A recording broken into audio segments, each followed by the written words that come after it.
Hello, everyone, and welcome to Facecheck, Week 8 in the books. And we've got all the coverage that you want, that you look for every week. We got the pitchforks ready. Dom's got the flame ready. We're ready to go after one team finally getting knocked out of the LCS. Finally, it's like when a horse is dying, but it's not quite dead yet. Echo Fox is just laying there on the ground, like twitching. Someone had to put it down. And eventually it goes down. Echo Fox, their first team, knocked out. We had a couple teams go 2-0, surprisingly. A couple teams go 0-2. And my boy, the greatest 80 carry in the LCS, gets his shot on the stage and loses. So let's get things started here. Wait. Dom, Where's Zyrene? Dom and Loco. Zyrene, he also was dealing with that horse and caught whatever plague Echo Fox had, and he's going to be sick and out for the week, unfortunately. He did send us our jungle tier list, so don't worry. We will have that, and unfortunately, he won't be able to defend himself like he needed to last week. I thought his phone alarm stopped working, and you know. Oh no, jeez. Not this time. No. holy. Zyrene was responsible, streaming late last night and sent me his tier list at 9:30. So all you that reached out saying, hey, do you need a graphic artist? And then those of you that said, hey, you need a graphic artist, you suck. This time would have loved to use you, but Zyrene didn't send it until like 30 seconds ago. So you got to deal with the MS Paint again. But the facts will be there. Dom, what was your big takeaways from this week just overall? TSM looks so fucking bad. That's like even though they won a game, it just looks really rough. Like they barely won a game versus like fucking Echo Fox. Like Yeah. I don't know, man. Like they have to be playing better than this. Yeah, They look so inconsistent and shitty. Like you might not even be able to tell the difference between them and like Rogue and LEC. Like they'd probably just go 50-50 with them at this point. So damn. Me and you have been like the only TSM shields or like the TSM supporter analysts, and now we're both off the boat also. I don't think there's a single like person that's like TSM is good. You can, especially after the Echo Fox game. And it was bad. It just TSM does this thing where I swear to God, like I don't know. I mean, you obviously coach TSM, but I swear it feels like there's a point where the TSM fan base just like actually pressures the players to the point where the players can't even play like themselves on stage, and they just play like not to lose. They stop playing like aggressive. Like you don't watch like Acadian like making plays and like it looks like they're just playing to like not fuck up because they don't want to like look bad in front of all their fans or something. That's how it feels. Which game do you want to start with? TSM Echo Fox or TSM 100 Thieves? I mean, the Fox one, yeah. Start with the Fox one first, right? Sure, let's go. All right. What's your take? How was TSM Fox? I mean, yeah, they just won because Fox is just terrible and doesn't know how to close out an advantage. You lose that game versus any competent team. Any competent team, you lose that game. You lose that game versus like the bottom tier, like the other bottom tier LCS teams. Like you probably lose that versus Clutch. You know, Like you can't play like that. here's my thing with TSM, and here's my thing like just watching them. The thing that shocked me the most is Bjergsen is playing bad. Yeah, he Like- played bad this week. This is probably Bjergsen's worst weekend ever. Like I've never seen him play this bad. It's holy fucking shit. I mean, don't he even also know what played to say. like I don't know 2 games of ADTF, right? Yeah. Wasn't that what it was? He played 2 TF games. Yeah, so 2 games of ADTF. It's like I don't know. I think it's just time to like shelf the pick. Dude. Bro, like Corki Azir. That's what everyone plays.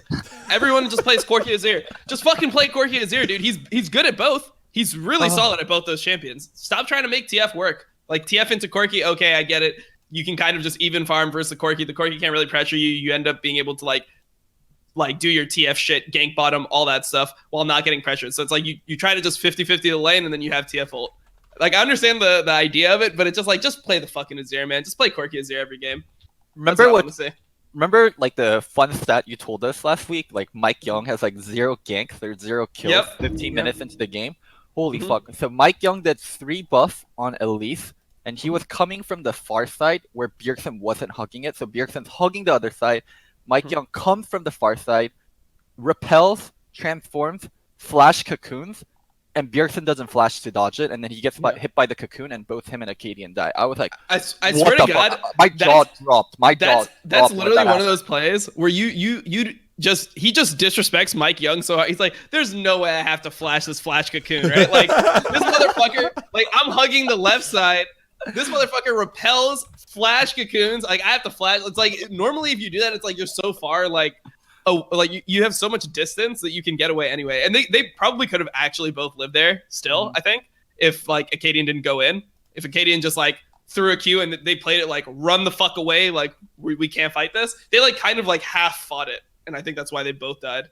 The thing is, like, Elise is such an early game champion, and I looked at the two solos they were playing it with. It was Poppy and Corky. I was like, how the fuck is he gonna gank either lane? Like, this shit isn't gonna happen. And I saw Bjergsen hugging the other side. I'm like, oh look, here goes Mike again, like, just fucking wasting his time and doing nothing on Elise early game. And it actually it worked. Like, fooled you. Fuck, like, I mean, it's one of those plays like where it's so fucking stupid it actually works, and it worked on Bjerg. Yeah, it worked because Bjergsen just doesn't fucking think that like there's any way where the jungler flashes there. That's just like it's like what the fuck is this guy doing? Like you've never died like that. You'd be like, what the fuck? Like why is this guy fucking going for this now? This doesn't make any sense. And then you just end up like disrespecting it so hard it ends up working. That's literally what happened.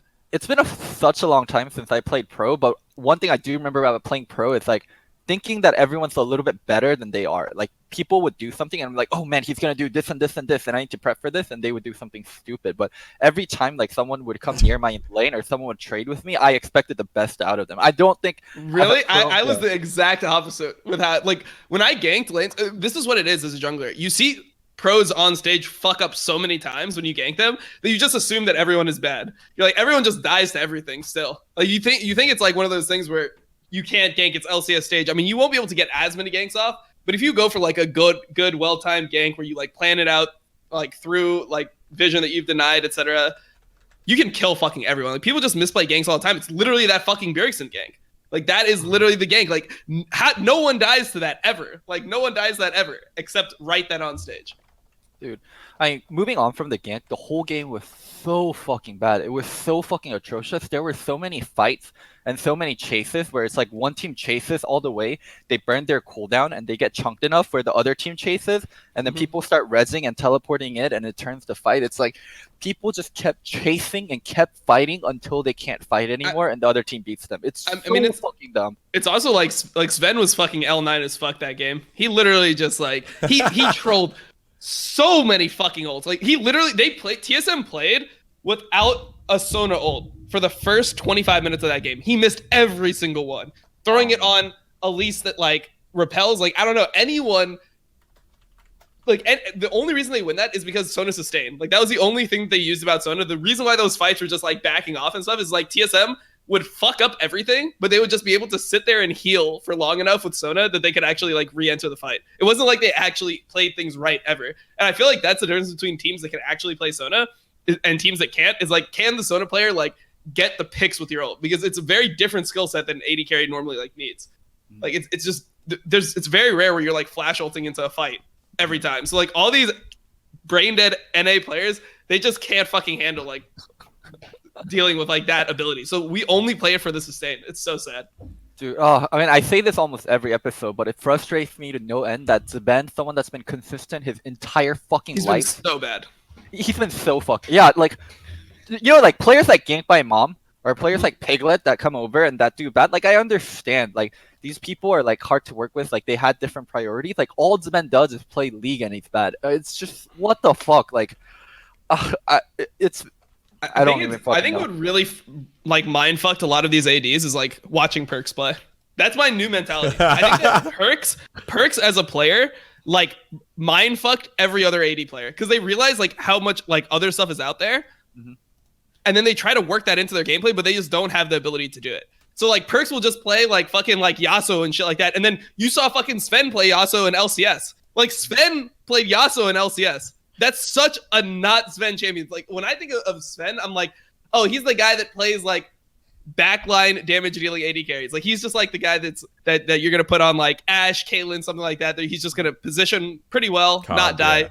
Yeah, put in his damage and just like avoid getting one shot. Like dude, that's what I think. Almost every single time. Yeah. There's been an isolated 2v2 death or like a death from a gank from TSM bot lane almost every single game. Yeah. Like.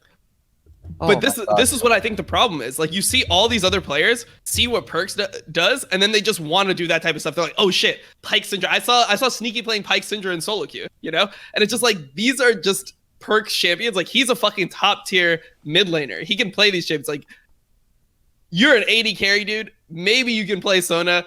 Drop the Yasuo, drop the Syndra. I don't want to see any of that shit. Just literally fucking play.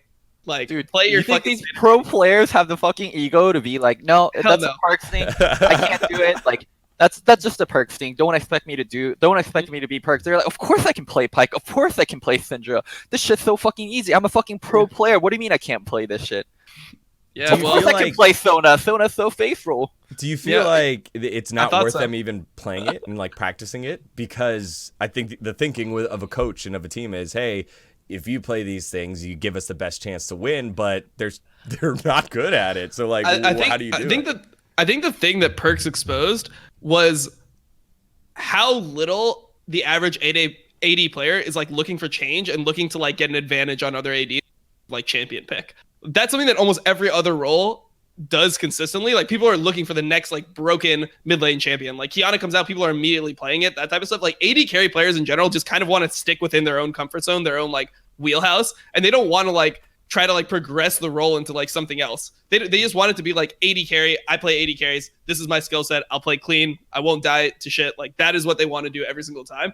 And Right. Perks came in there and just did the exact opposite. He's like, I'm just going to play fucking kill lanes. Like, there's so many things that counter AD carry and support. There's so many like lanes that can counter an AD carry and a support bot lane. And he's just willing to actually play lanes that revolve around trying to kill the opponents instead of just farming. Yeah, AD carry definitely was like a gentleman's lane, and then my mindset, and I think a lot of AD carry mindset, was about refinement more so than like innovation. Like, we want to refine our mechanics. Like, we want to make sure we don't miss that one CS that we missed. We want to make sure like we're getting in that extra auto. Like, it was always about refining more so than like creating something new and innovating and counterpicking. Yeah, exactly. But I mean, I think that that's just like one of the fundamental flaws of like that mindset in relation to League is I don't think that refinement matters as much as innovation and like playing different strategies. I think that like overall the amount of like cleanliness in your play is not going to be as important as like getting advantages by like being able to create plays that other people can't expect on a stage. And I feel like the best teams like G2 or like this like G2 reminds me kind of like old Moscow 5. The best teams that come out of nowhere and actually are able to like make it to the top are the ones that can actually think like differently. Right. And it's like and even the best Korean teams would always do this. They'd be able to like progress the meta and like understand what is good, and they would play extremely cleanly, but they would also like focus on being on top of whatever patch was being played. If something came out and it was broken, they would incorporate it almost immediately. And you see a lot of teams just that are super unwilling to do that. And I feel like as a region, NA has always been super, super bad about this concept. I feel like we've always been trying to be as clean as possible, refine everything, copy Koreans, and then try to just copy them perfectly instead of trying to like progress the game. And just the mindset that G2 has, I feel like is one of the best types of mindsets to win League of Legends games and actually be able to achieve more than like what your, standard play could. So going back to what Daniel asked, like, do you think all the other AD carries should play the other stuff? My opinion is there's like a certain threshold. Like Sona, you have to play as a team. Like Sona, just that champion is so fucking broken, and if you don't play it, then you limit your team so much. It's like an OP pick, right? Yep. But for the other stuff, like the Pyke stuff, like people running like stuff like Pyke Yumi, or people playing like Syndra bot lane, Yasuo bot lane, that's a nice bonus, but it's not a requirement at all. So it just depends on the player. There's certain players that can just like do it. Like there's a certain type of AD that I would be like confident. Like I don't know how to explain it, but I just look at some ADs and I'm like, okay, you could do that type of stuff. Like for example, if I saw Wild Turtle pull out Yasuo, that's what I was gonna bring up. Yeah, Turtle. Yeah, like you'd feel like he could probably pull it off. Like he has like the mechanics to play multiple different roles. Mid-lane. Yeah, he just knows how to play champions. But then if I look at like double lift, I don't want to see double lift Yasuo like ever. Like I'll take a Sona, maybe like but I never want to see his fucking Yasuo. Do you think his Sona's good? Do you think, just real quick? Yeah, What the fuck? Where have you been, Daniel? No, I'm just saying, like, I would not want to see him on Sona either. I'd rather him play Vayne. No, I think his Sona is the best one in NA. Yeah. The thing is, he just understands like the ideas of it. I mean, he's missed Sona ults and stuff too, but he understands like I gotta play like a pussy, not die, heal shit, and then like commit to like one fight, hit my ult. I think there's two really, really good Sonas. I think it's Double Lift, and I think it's Stixay. And I think also coincidentally, I think TL and CLG have been the two best coach teams. And I think those are the two teams where the coaches really push the AD carries to learn Sona and force the team to learn Sona as like a team overall. Yep. Yeah. I mean, the thing is, no one wants to take the shot into Sona, right? In NA, if this is your opportunity. When somebody picks the Sona Kench bot lane, there you go. There's your fucking Yasuo Rakan lane. That's where G2 picks like Yasuo Rakan, Yasuo fucking whatever, Yasuo Gragas bot lane. They pick those into like the squishy support, and yeah, no one wants to take that shot in NA. So this is what it is. I mean, like there was like the old meta of like people playing Heimer, Vladimir bottom, like other ADs like tried, and like most of them failed miserably. Like it's kind of like the same thing. Like I'll if you, check the Vlad God. He was the best fucking Heimer in NA. Remember? the thing is though, like definitely wasn't a good Heimer before. He just got extra lessons from Heizendong, and Heizendong, yeah, he went out of his way to fucking like learn that champion and like get good at it. Where AD carry players like never really had to we didn't need that skill because our champion pool would be like 5 champions, and there would be average like 180 carry coming out per year, and then we would learn that 180 carry, and we're like, okay, we're good. Yeah, and it was just always like a rotation. Like it was just always a rotation of 80 carries. It wasn't like there was massive changes into like complete metas down there. It's like, oh, maybe it would go from like supportive 80 carries like Varus Ashe to like, you know, maybe like something like lane bullies like Caitlyn or Lucian or something like that. That would be like the biggest thing that you'd see. But in all other roles, you'd have like massive like meta corrections. Like I remember like season 6, jungle just became a completely different role. It's like, oh, well now there's 80 carry junglers. Kindred, Graves are now just jungles and like some of the strongest junglers in the game. So you had to like learn a completely different skill set. Nidalee became like a jungler, you know, and this is before coming from a role that used to be all bruisers and tanks. Now you have 80 carries, like mages, like everything. Talia becomes a jungler. Like, I don't know. Other roles just have to experience so much more change than 80 carries that I think that it like hampered people's abilities to think outside the box. And we needed a player like Perks that came in with a different mindset, like learn the game a different way and then move to 80 carry and then like saw more options, because I feel like 80 carries are so like narrow-minded and stuff because of how the role has naturally been for so long. Geez, right. sounds like we've got a member of the Church of Perks right here. Yeah. We needed Perks, our Lord and Savior, to come and teach everyone the way to play League of Legends, and now we've got a bunch of guys like failing really hard and a couple guys getting it, but do you think that, just to close this up on, we'll get back to TSM, but do you think that there is a player that's going to be able to get close to emulating what Perks is able to do in the bot lane? Any of our AD carries able to do that in NA? The only player, no, not in NA. The only player that I feel like plays the game like that is Viper from Griffin. Like he seems like he's capable of playing anything, and kind of the same with Teddy. Teddy is like cleaner at things like Yasuo than you'd expect. So I feel like there's a couple players that I've seen have the ability to do that, but they're not from here. Viper is actually a really good example of it. Like Viper Vladimir, Viper Teemo. Viper has been someone that's been like exceptional whenever he does play the mage champion. So yeah, Viper's actually a really good one. I'm not sure what his history is, if he was a mid lane player that became an AD player or he just straight played AD. I have no idea either, but when I watch him play like other stuff, it just seems like so competent are those champions. Like there's a certain level of confidence that he plays with that you can tell that he's at least played the champion before. I'm not sure on Teddy though, because like holy fuck, Teddy Sona was god fucking awful. Yeah, like, his Sona was bad, but like his Yasuo is actually like pretty fucking clean. I've been watching his stream and stuff. He plays it on stream, and he's fucking hard shitting on like 700 LP Korean bot lane. So I feel like he definitely has the opportunity to play it. It just feels like SKT is one of the teams that I feel like would be less likely to like want to try that. That's just how I feel about SKT in general. I don't know. To wrap up the TSM conversation here, week 9, they have FlyQuest and Team Liquid. So we assume they go 1-1 here, right? I mean, FlyQuest, I think FlyQuest are out. Like, I'm pretty sure FlyQuest are out. They can't make playoffs. So they still have Gauntlet, so they're out, but they're still kind of in. They're practicing. So TSM gets to play a practice game against FlyQuest on the stage, and then get to go up against Team Liquid here. So they're looking to finish 9-9.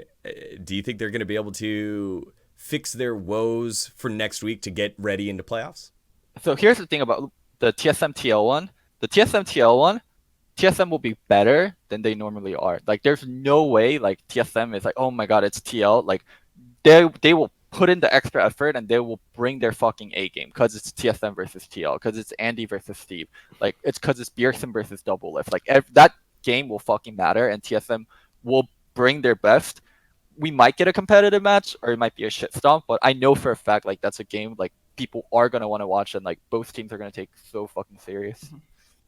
Yeah, I mean, I don't know. I just feel like TSM with the way that they've been playing, like how much could they improve in 1 week to actually be able? I mean, the only way I feel like the game is close is if TL plays as bad as they did this week. Here's how I feel about TSM. So let's say TSM is normally here. This week they went like this is their normal level. They were here. So next week, all I want them to do is play better than their normal level. So it might be such a dramatic upgrade that I'm expecting. But like this week was god awful. We didn't touch on the 100 Thieves game, but holy fuck, that 100 Thieves game. Oh my fucking god. Like, dude, that's the game where I was like, Broken Blade is a good player, and Bjergsen's just fucking bad right now. So bad right now. Dude, when I did that review, when I was doing the review and I was in pick and ban, and they had Aatrox Gragas, and it was Bjergsen's third pick, and we picked Corki early, and they hovered Yasuo, I'm like, perfect. Like, that's what you guys should do. You guys should play Gragas Yasuo. Bjergsen's a great Yasuo player. Acadian and Bjergsen, their mid and jungle synergy, that used to be one of their strengths from last split, and this is where 100 Thieves is weak. Like, amazing plus for you. These are like the two of their older players, two of their less mechanically proficient player. Like this is where TSM can really kind of tackle 100 Thieves and really kind of like match them and like really stranglehold them. And then they went to TF. Like it fucking blew my mind. Like you have the Gragas, like Bjergsen plays Yasuo. Why not fucking play the Yasuo? Like that's what you're gonna fucking waste your early pick on. Like TF, like holy fucking shit. Like what the fuck happened in the scrims? Did they just get smashed by Optic every game versus TF? I have no clue what their issue is with TF, but I think in general, like the way that teams approach 100 Thieves is they always let Ryu and Amazing get like comfort champions. I feel like that team is exploitable, like mid jungle for sure, and like you have to be able to like ban out things. Like what C9 did was really smart against 100 Thieves, where you just like take Sejuani away from Amazing. And you force him to play like the more aggressive side of whatever Sejuani matchup. Because like if you play, like let's say you ban Skarner, you take Sejuani, you force him to play something like Jarvan. And when you play like Sejuani to Jarvan, it's up to the Jarvan to like run the fucking early game and get like an advantage before the Sedge outscales him. And I just don't think that Amazing would be able to do that versus like a good player. And I feel like Acadian, like they're just giving him too much respect. It's like push him off the Sedge. Like don't play Sedge versus Gragas versus Amazing. Don't play Tank versus Tank. Make him play Bruiser versus Tank. Yeah, so that's a really good point. I think a lot of times when teams are drafting, they look for the draft edge. How are you going to get a better draft than the other team? And 100 Thieves, they don't tend to do that. Like, you look at their first three rotation. It's Sejuani, Braum, Corki. It's just all about comfort. And then they're late picking stuff like Ezreal, Renekton. Like, it's not like they're trying to get a draft edge on you. The only real draft edge they're getting is like the first pick Sejuani. After that, all these are not like tier S picks that people like really want to be taking. It's not like they're counter picking. They just want to get people uncomfortable picks, and that's what they're doing. So this is the team that you dare them to play the power picks. You're like, okay, let's see if you're proficient on it. You know what you wanted like 2 weeks ago in Silas's meta? You want Amazing to play Silas. You want to play Sedge into his Silas. That's what you want. Like that is how you need to draft versus team. Like you have to like not let them have Sejuani, Skarner, just like these super, like even the Skarner is different than Sejuani. I mean, he literally threw the whole game alone versus I think it was versus GGS. Yeah, versus GGS where he flashed Skarner ulted. He just flashed Skarner ulted a guy with QSS and they instantly lost the game. They lost Baron and the game was over like 5 minutes later. Just make him be a playmaker and don't let him just get away with playing tanks all the time. One thing that's been going like kind of hidden though is like because Broken Blade had a pretty shitty early summer split where people expected him to be really good after his spring final performance. Like Broken Blade's been performing pretty fucking well. Like Amazing and Fake Up put so much pressure on him early. Like Corki tried to dive him early. He survived everything, and it was only after where the Renekton got Shojins, he started dying. But mid and bot and jungle were doing nothing. Like, holy fuck. Broken Blade was getting rammed 1v3 for the entire first 15 minutes. And he was staying even and he wasn't dying until like it actually came to the point where Renekton has Shojins and you can't escape him anymore. Like, he's playing so well and like rest of TSM is non-existent. Yeah, I mean, I think it's mainly like just synergy with the jungle. It's like what TSM's problem always is. That's why I feel like it must be like fundamentally something with the organization. Because every jungler gets to this point where they are just like scared to make a fucking play. It happened with Santorin. It happened with Svenskeren. It's happening to Cadian now. It just seems like the amount of pressure that there is to like play well or like play like perfectly scares junglers off plays. That's just how it feels from an outside perspective. I've never been within the team, but when I see 3 players, like Santorin's been aggressive outside of that TSM period, right? Like he's known as like one of the more proactive junglers. Svenskeren the same way. When I see all these junglers, Acadian the same way. When I see all these aggressive junglers just turn, and like Mike Young, same shit happened to him. For some reason, let's not put Mike Young with Santorin. No, seriously. he's saying it's the same thing. What? It's true. Dom's point. No, if you look at Mike Young before he joined TSM, he was one of the best junglers in the league in people's eyes. He was the all-star jungler. He was the all-star jungler, and everyone wanted Mike Young. And he went to the best. That was Team Tebow. That was Team Tebow effect, where you're like entranced by Mike Young. We were like, Mike Young. Don't call me Mike Young. Like he was more of a meme. Like people were like, this guy is so good. Look how aggressive he is. Like look at him play Nidalee. Look at him play Lee. But yeah, but that's exactly my point. Is it wasn't even a meme. He was playing Nidalee and Lee and killing. Like every game, he was getting a lot of fucking kills. Like he was popping the fuck off at that time. So people that like rewrite history were like, oh yeah, we knew he would be bad the whole time. No one thought he would be bad. Like TSM obviously didn't think he would be bad. There's, like, how often does Bjergsen get to choose his jungler and he's just completely wrong and the person is trash? I'll give you that. No one thought he would be bad, but he showed so little. He showed so little of being good. Like it's like you go on a first date with a girl. And then what is it? You never see her again, and you're like, "Holy fuck, that was the love of my life!" Like I missed out. Like it's one date. Like you don't know this person. Like you thought one date. Like she might be a fucking crazy psycho. Like she might be kicking. Like maybe she's the kind of girl. Like whenever you're not home, she kicks your dog. If she's mad at you. Like she might be that girl. Just because there was one good date. Like you cannot be like, this is the love of my life. Like never mind. Yeah.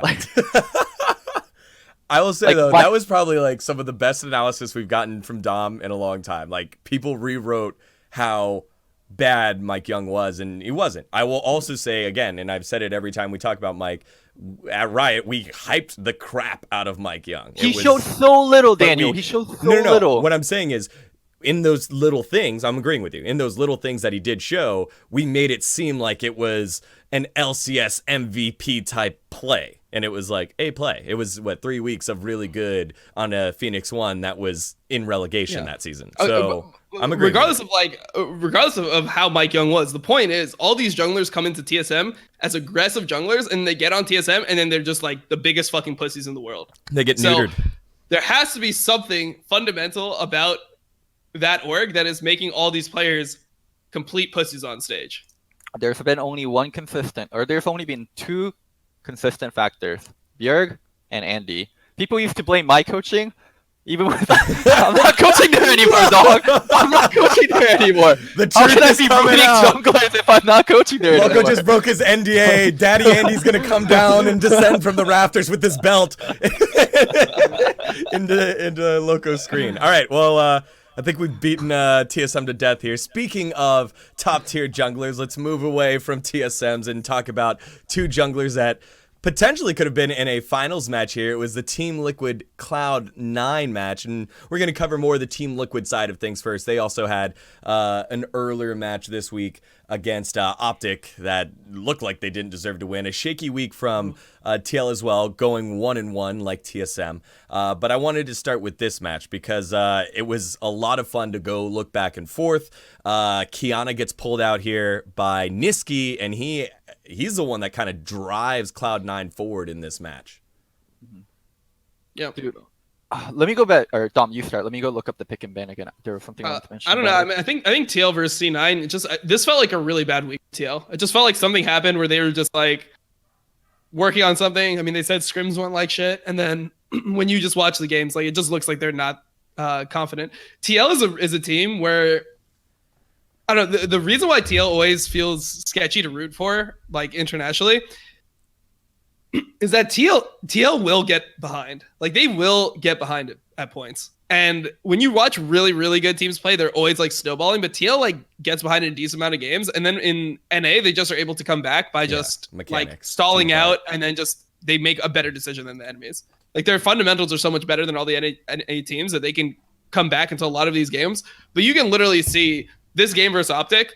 If that game's against G2, the game's over in 18 minutes, just like MSI Finals was. Like that is a done fucking game. So I don't know. I mean, I just think that this is why I'll never be like, oh, TL's gonna like make semis guaranteed or some shit. Like I don't know. Like this is super exploitable. Like the way that they play has huge loopholes.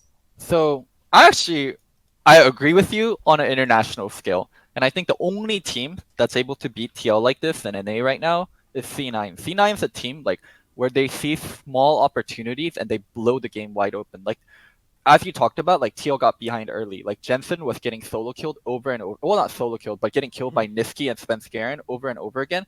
But while he's getting killed, like Doublelift, Core JJ are laning so well on Tomkin Sona where they don't lose a single plating as a Tomkin Sona lane. Impact got dope because mid had no pressure, and then he's counter killing, like he's solo killing Licorice. Every time Spenskaren is mid doing a play, like Xmithy's off to the side, like doing Dragon, doing Herald, like everyone else, like everyone on TL is so fucking good where if one person makes a mistake, rest of the team can pick up the slack and they aren't really falling behind. Like if you go to international level, like and people are making mistakes, yes, you're gonna get blown out. But in NA, the only team that's able to actually abuse TL when they make mistakes is C9. Like the game was even and it was getting better and better for TL, and that one Dragon fight blew it out of the water where TL made a mistake. I feel like C9 is the only other team that can match TL late game, where they're not going to get run outs, like run around the map. Like I think TL has good enough, or sorry, C9 has good enough macro that they won't get like, they won't have this massive lapse that'll like allow TL to come back into the game and potentially win. It's literally the only team that can beat them. Like when you look at games like the Optic game, you can tell that if it was like, oh, if it was a team with clean macro that wasn't Optic, that game could be over really quick as well. So I just think that in general, I mean, TL just has, they're consistent. Like they don't play things, they don't have like these colossal blunders that other team have where it's just like, okay, one person died and now the other team has like Baron and okay, fucking amazing flashed into QSS with Skarner and now the game is just over. Like they don't have those moments that just instantly lose you the game. Start pouring the vodka now. And every other team in NA I feel like has that. Like you just never feel confident that this team's gonna win, right? Like when Golden Guardians has an advantage or Optic has an advantage or you see like CLG with an advantage, you're not like, damn, this game is fucking done. You're just like, well, they can still throw. Like you're just nervous the whole time. CLG, I'm starting to lean more towards like their, because they've been cleaner and cleaner. The one team they threw a game like 2 weeks ago, the LeBlanc game, where they just like that was horrendous. That was a massive fucking throw. They haven't. Okay. I'm not forgetting about that shit in 1 week. Wait. You have a calendar. You have 2 weeks. Wait, Dom. You have a calendar where it says 14 weeks until CLG has made a mistake, or 14 days until CLG has done something dumb. For other teams, it's like few days. It's like a day since TSM has done something dumb, or more like 4 hours since TSM has done something dumb. Where for CLG, they have a good record. 14 days of no mistakes. Like that's pretty clean. I just don't have confidence in CLG. Like I feel like CLG is only good because other people are bad. Like I feel like CLG should not have the record they have, but when TSM just sucks, the only two teams that are like decent in NA right now are C9 and TL. So it's like, who else is going to be up there? I mean, they're going to be like, I guess they're third place by default, or they're like top 2 by default, but not really because I feel like the team is super good. Well, I think we all think that they have a pretty solid jungler, a pretty solid mid laner, and on that squad you have a ton of experience, like a ton of championship experience. So yeah, but who's their star player? Who are you like? Power damn, this fucking CLG. I would give it to Power of Evil. I mean, but Power of Evil, like according to all of our rankings, he's like the 5th or 6th best player. Yeah, 5th, 6th. Yep. You make a good point. So it's like that's your best player. Like it's literally just like they have good coordination. They're FlyQuest 2.0. I feel like they're FlyQuest from Spring Split. Ooh. Where it's like oh, you guys like you're kind of good. I mean, I guess you're like the 3rd, 4th best team in NA because of like the fact that no one else is there. Yeah, because they're competent. Like because they're just competent. Is it Zyrene that says it all the time? Like you don't have to be faster than the bear. You just have to be faster than your friend who's also running away from the bear. Yeah, they're more competent than like 90% of NA or 70% of NA. So I think that is more a testament to how shit NA is. Honestly, like I think that it just makes NA look really shit that CLG is performing this well because they're not playing like it feels like a team like Splice would just like dick CLG, you know? Like when I watch like top 3 European team play versus like what I'm considering a top 3 NA team, it's a completely different ball game. Whereas before, you know, it was kind of like the whole of NA was bad, but like our top teams were only slightly worse than their top teams, but like the rest of their teams were significantly better than ours. Now it's like their top teams are just so much better than our fucking top teams. Like the gap has become so big. So reeling it back to TL, right?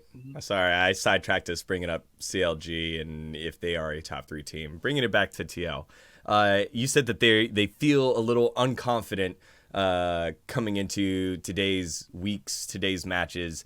This seems like par for the course for TL, though. We just constantly wait for them to turn the switch on. And when they find success in dumpster kids, they're like, yeah, that's the TL we know. Whereas this week, in both matches, they were shaky.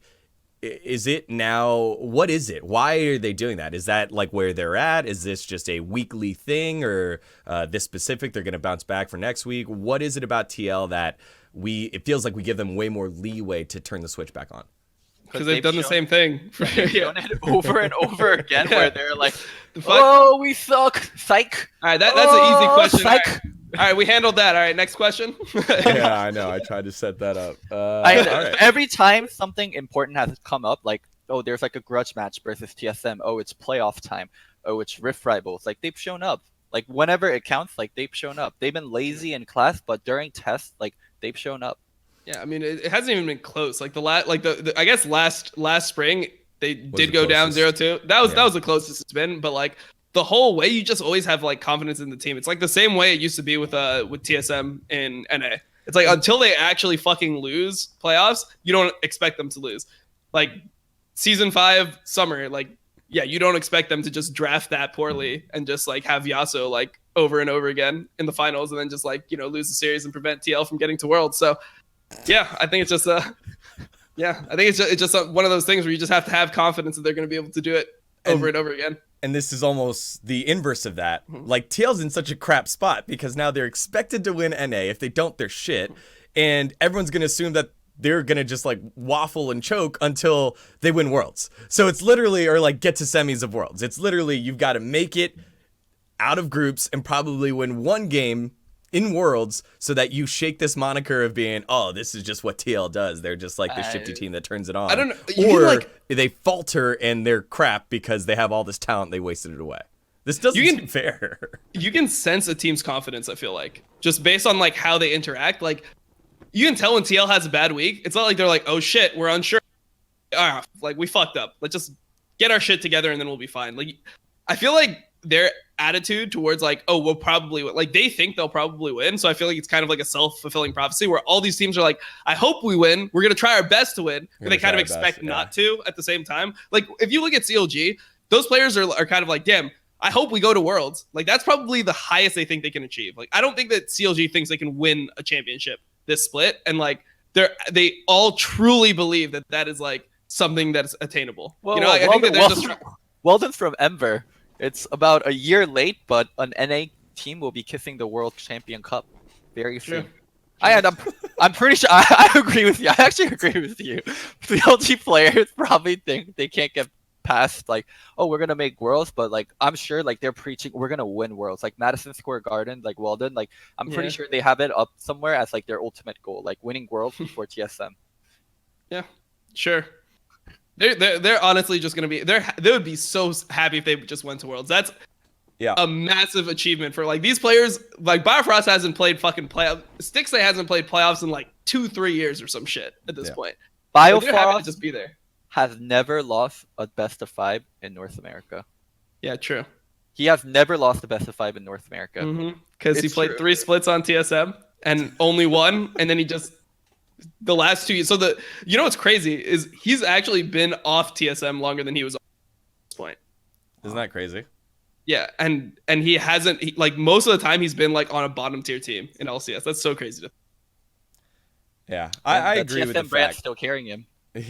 Yeah, I would agree with the fact that especially CLG, the Madison Square Garden group that owns CLG would be very happy if they made it to Worlds, and that'd be it. And I think if there was one player that would drive them forward and be that guy that's like, no, we can win Worlds. I've played against Faker. It's great. It would be Power of Evil, and they just interviewed him.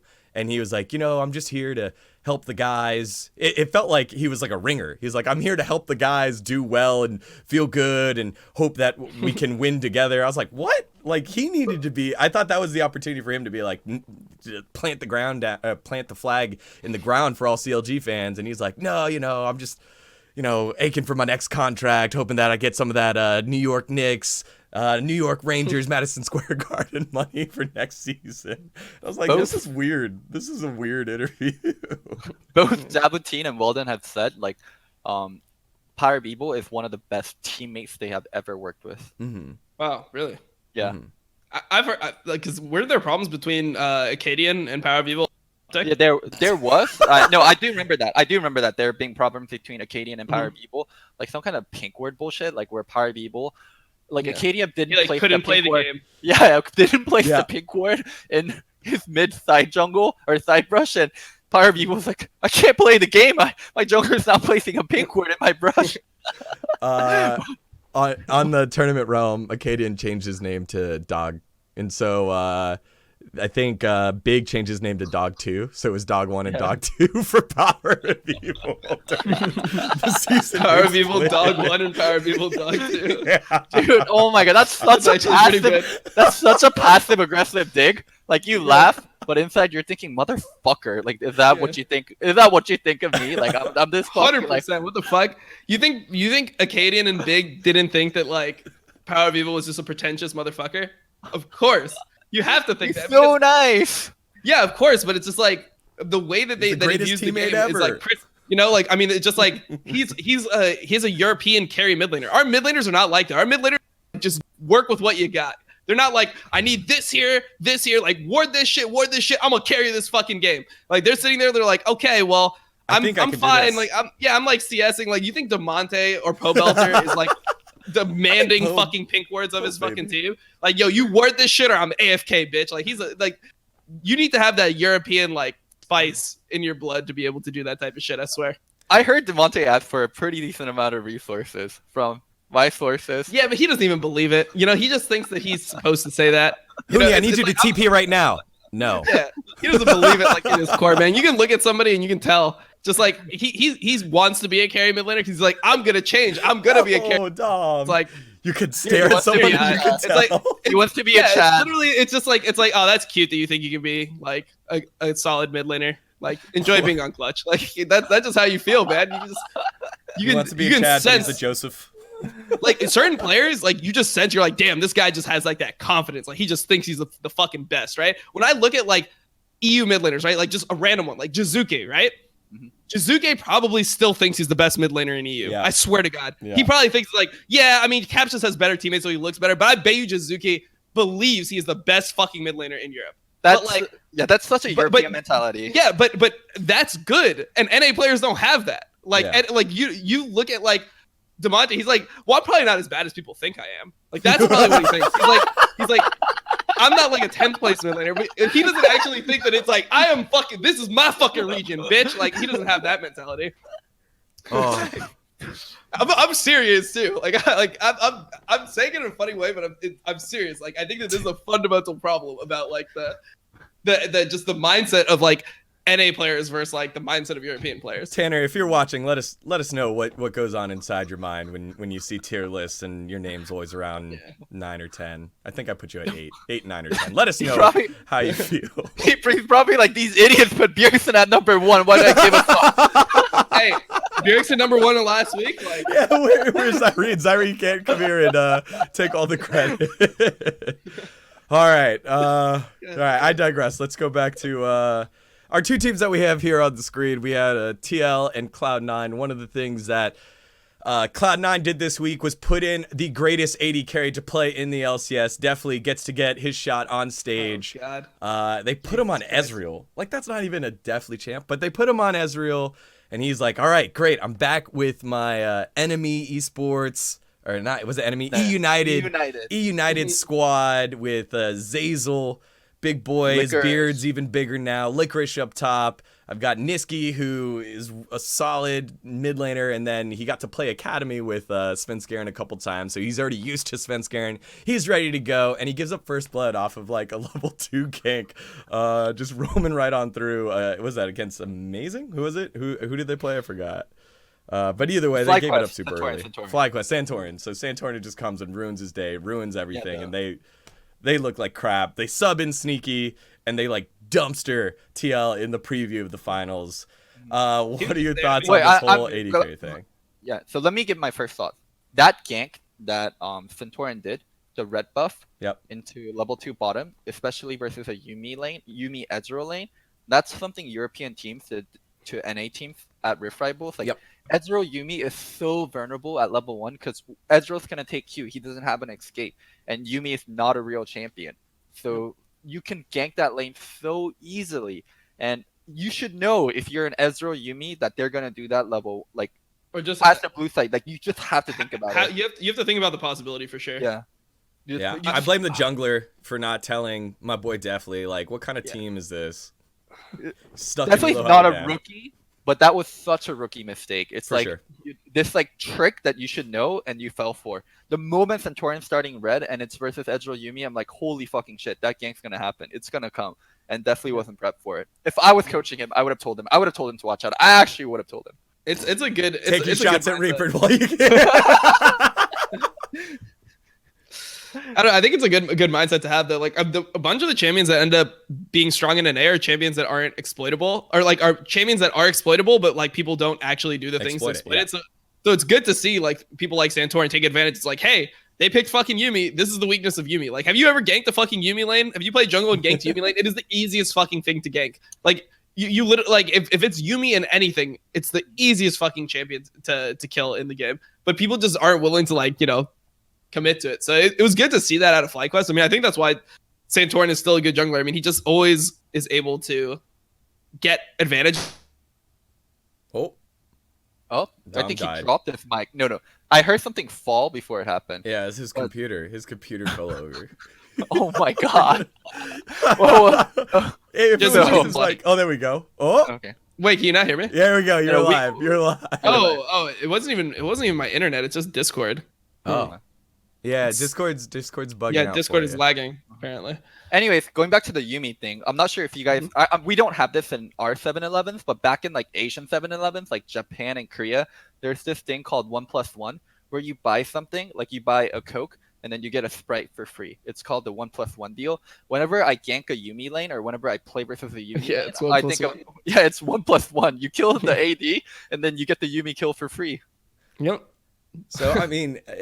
let's go back to the discussion between these two squads, because I thought it was interesting that Reaper put in what we would consider the full strength squad minus Sneaky, especially after all the talk about Sneaky laughing about getting benched and being washed up and spending too much time on cosplay. He pulled up a video last week of like Mark Z and Travis like talking about it at a hotline league, and he's like, is there an academy for interviewers? I thought that was pretty funny. Good one, Sneaky. What? that was so lame. That was like Sneaky, like your mom. Yeah, I mean, I thought it was just interesting that he came up with that and like laughed at it, then gets benched or substituted, not really benched, but substituted out with this full strength squad, and then shows up like in the big match against TL and played really well. Also, on Ezreal. Sneaky didn't play that well. I don't think Sneaky played that well. I think as the Ezreal Yuumi lane, the fact that you guys got 0 plating on the Sona Kench lane is kind of it's like, what the fuck? Like, they weren't that great in lane. I think Sneaky played like is that lane as good as people like? Because people always say that you're supposed to like get plating or like win the Sona Tom Kench lane, but I've talked to some like pros, and a lot of people just think that like the Sona Tom Kench lane is just fine. Like it's just strong early. Like you don't even get an advantage versus that lane. So for Yuumi Ezreal, it is a lot harder because they are about poke, and Sona Tom Kench has so much sustain. Mm-hmm. So you are able to get 1 plating at least. At the very least, you should be able to get 1 plating, or at least have control over the lane. But double core had way more control over that lane, and this was even with Svenskeren and Niski coming down to gank for time to time. Like they just had so little for the amount of resource that was invested into bot lane. I mean, I just like the look at least. I mean, I feel like C9's kind of identify that their strength right now is they're just a top side focused team. Like their bot lane just has to try to not fucking die and not lose the game, and then it's like Svenskeren and Niski are just playmakers. Like they're to me the best mid jungle in terms of like synergy and playmaking in the league. Like they will do things like get vision together and then like 3-man dive and like use their mid pressure to like achieve other things on the map. And I feel like that's kind of like the only way that they can beat TL is by just abusing their mid jungle advantage over that, because Jensen and Smithy don't feel like they ever had like great synergy. Like I've never felt the same way. Like I honestly thought Pobelter and Smithy probably had better synergy in terms of like doing things together, but it just feels like Jensen is just a better player than Pobelter. So this is still a stronger team, but I still feel like they're exploitable.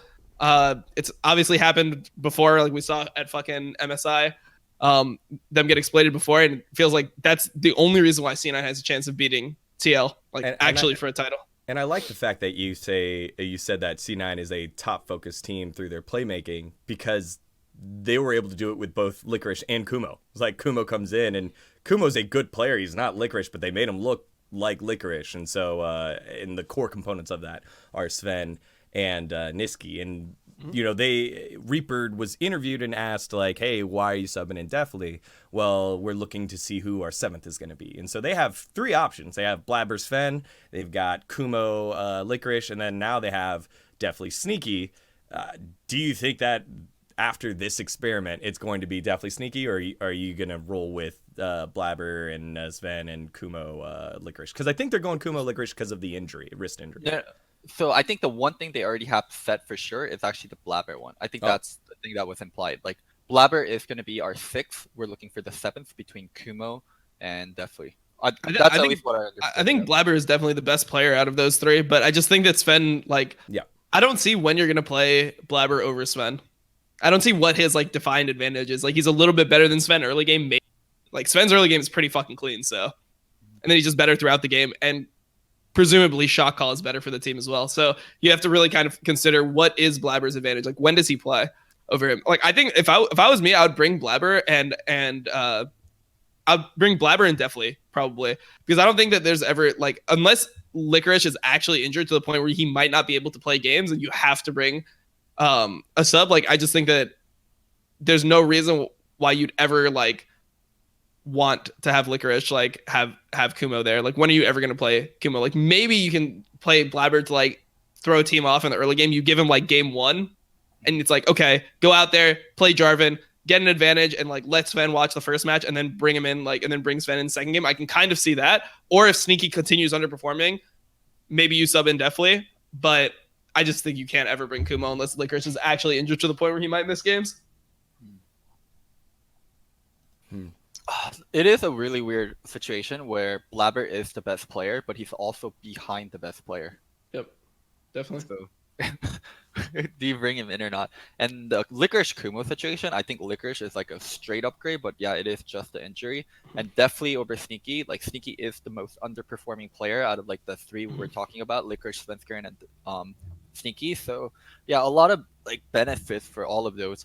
Dude, I feel like the only way you do it is like if you have a specific like champion that Blabber plays way better than Sven. So like the only thing I can think of is like Rek'Sai. Elise.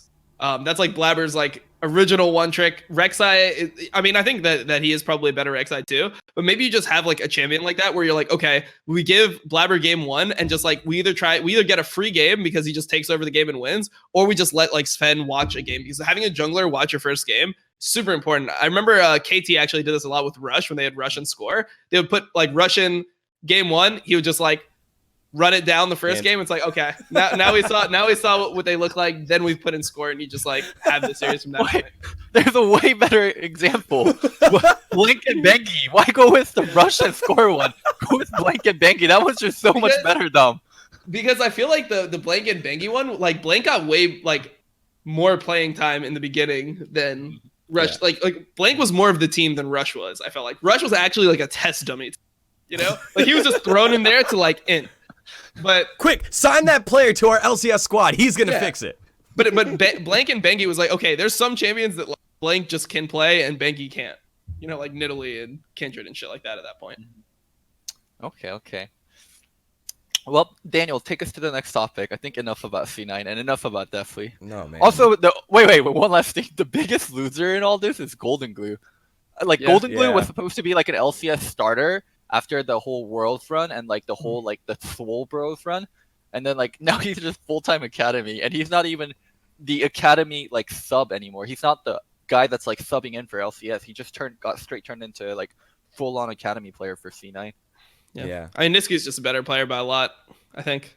And a good teammate. That's what Golden had over Jensen. Like he was like the better teammate, and he was the more like the pump up guy. And now Niski fulfills both those roles. I'd be so interested to see the mindset of those Cloud9 guys on Academy, because it is, it is Cloud9. They're Yeah. enjoying life. And They're they get to live the Cloud9 life, but you're on Academy. You're not really getting your opportunity. All right, last one before we talk numbers and percentages and we get some estimations, because we need to hit on it. You had him on Listen Loco this week. Zabutin and Optic. They were 8-6. They went 2-0 last week. This week they turn around and crap the bed. They lose to TL, expected, but it was a game that I think during it, you're like, holy cow, this is going to be an upset. This solidifies us as contenders, and they like throw it all away. And it was literally, I think, 3 to 5 minutes of I think at 28 minutes was when they started throwing it after they had Baron. And then they lose to Golden Guardians as well last week. And so Optic go from starting off 4-0, leading the league, even then being, I think they were at 6-3 or 7-3, something like that. And now They started 4-0. Yeah, now they're not looking good and almost possibly out of playoff contention. They're the team in 6th place with Golden Guardians. They don't have tiebreakers. 100 Thieves and Clutch right behind them. Do you think this squad's going to be able to bounce back here in the final week and pull it together? Like, what is happening to this team? It's not quite over, but what is happening to this team? I think they're fine. I think they still make playoffs. I honestly feel like Optic and Golden Guardians, like, it doesn't fucking matter. Those teams are the same exact team. Like, one team could beat the other. It depends on like who gets their champions and who like has a better game. But I don't see any like significant advantage between Golden Guardians and Optic. So I feel like those are the two teams that are gonna just be in playoffs. I feel like 100 Thieves is probably gonna miss it, but I don't know. It just the way difference that between Optic and Golden Guardians is one team doesn't have a top lane and one team doesn't have a bot lane. yeah, exactly. And it's just a fucking coin flip. It reminds me of like FlyQuest versus Golden Guardians at the end of last season, where it was just like they played each other like 15 times at the end of the season. They played a match. They played their fucking actual last LCS match. Then they played a tiebreaker the same day, and then they had to play each other in the 4th, 5th place series, match. Yeah, they played like so many fucking times against each other, and like FlyQuest kind of won out. I guess they're the better team. It just looked like two like mediocre teams just fighting for it. I don't know. Like whoever just plays better on the day is gonna win. Like you can't really like say confidently that either team is better at this point, I think. So one thing that plays a little bit into it is Optic's last 2 matches are CLG and Cloud9, and for Golden Guardians, it's Cloud9 and Clutch. So Golden Guardians at least has it a lot easier. Who do I like better? I mean, Golden Guardians has like 3 players that I'm like really questioning. Like Golden Guardians has Contracts, FBI, and Huhi.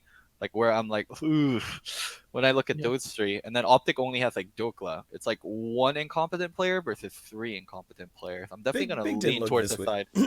Big didn't look good this week as well. It's 1 week where like FBI, Huhi, and Contracts have shown constant disappointment. Where Big has been one of their better players throughout the split. I think that it's also just that the good players on Golden Guardians look like better, I guess, than the good players on Optic. Like I would say that like Froggen looks, even though I've rated like Meteos Crown versus Haunter Froggen. Which one? Yeah, I'm taking the Froggen Haunter. Froggen Haunter over Meteos Crown. Oh man, that's a hard one. That is a hard one. That is. Yeah, I just think that like Froggen is more capable of just carrying the game his own way than Crown is. Like Crown is kind of similar in that aspect where he does have like the ability to carry a game, but it seems like Froggen will just like get a pick and it will just be like, damn, over now. Like that card this game I thought was actually pretty well played. Like he actually has pressure on 100 Thieves, you know? Like he actually can win lane with Karthus, like to the point where he's 30 CS up in lane phase, etc.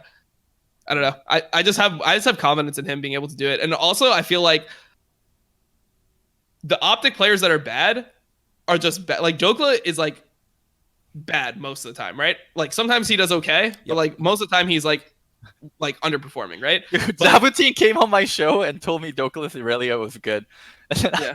I asked him why they don't play Irelia, and he's like, "Oh, because of player strengths. Oh, because like bot lane and mid lane can build their own D, so it's like hard for us to play Irelia." I'm like, why? So I just wanted to stare at him and ask. So you're literally just bullshitting to my face, and you told me his Irelia is good. I mean, maybe it's good in scrims, but whatever. I mean, I think that FBI has like the potential play. Like I thought he played well this weekend. I thought that this was like FBI's weekend where I was like, damn, like this is how I wanted him to play. Because I don't like having to.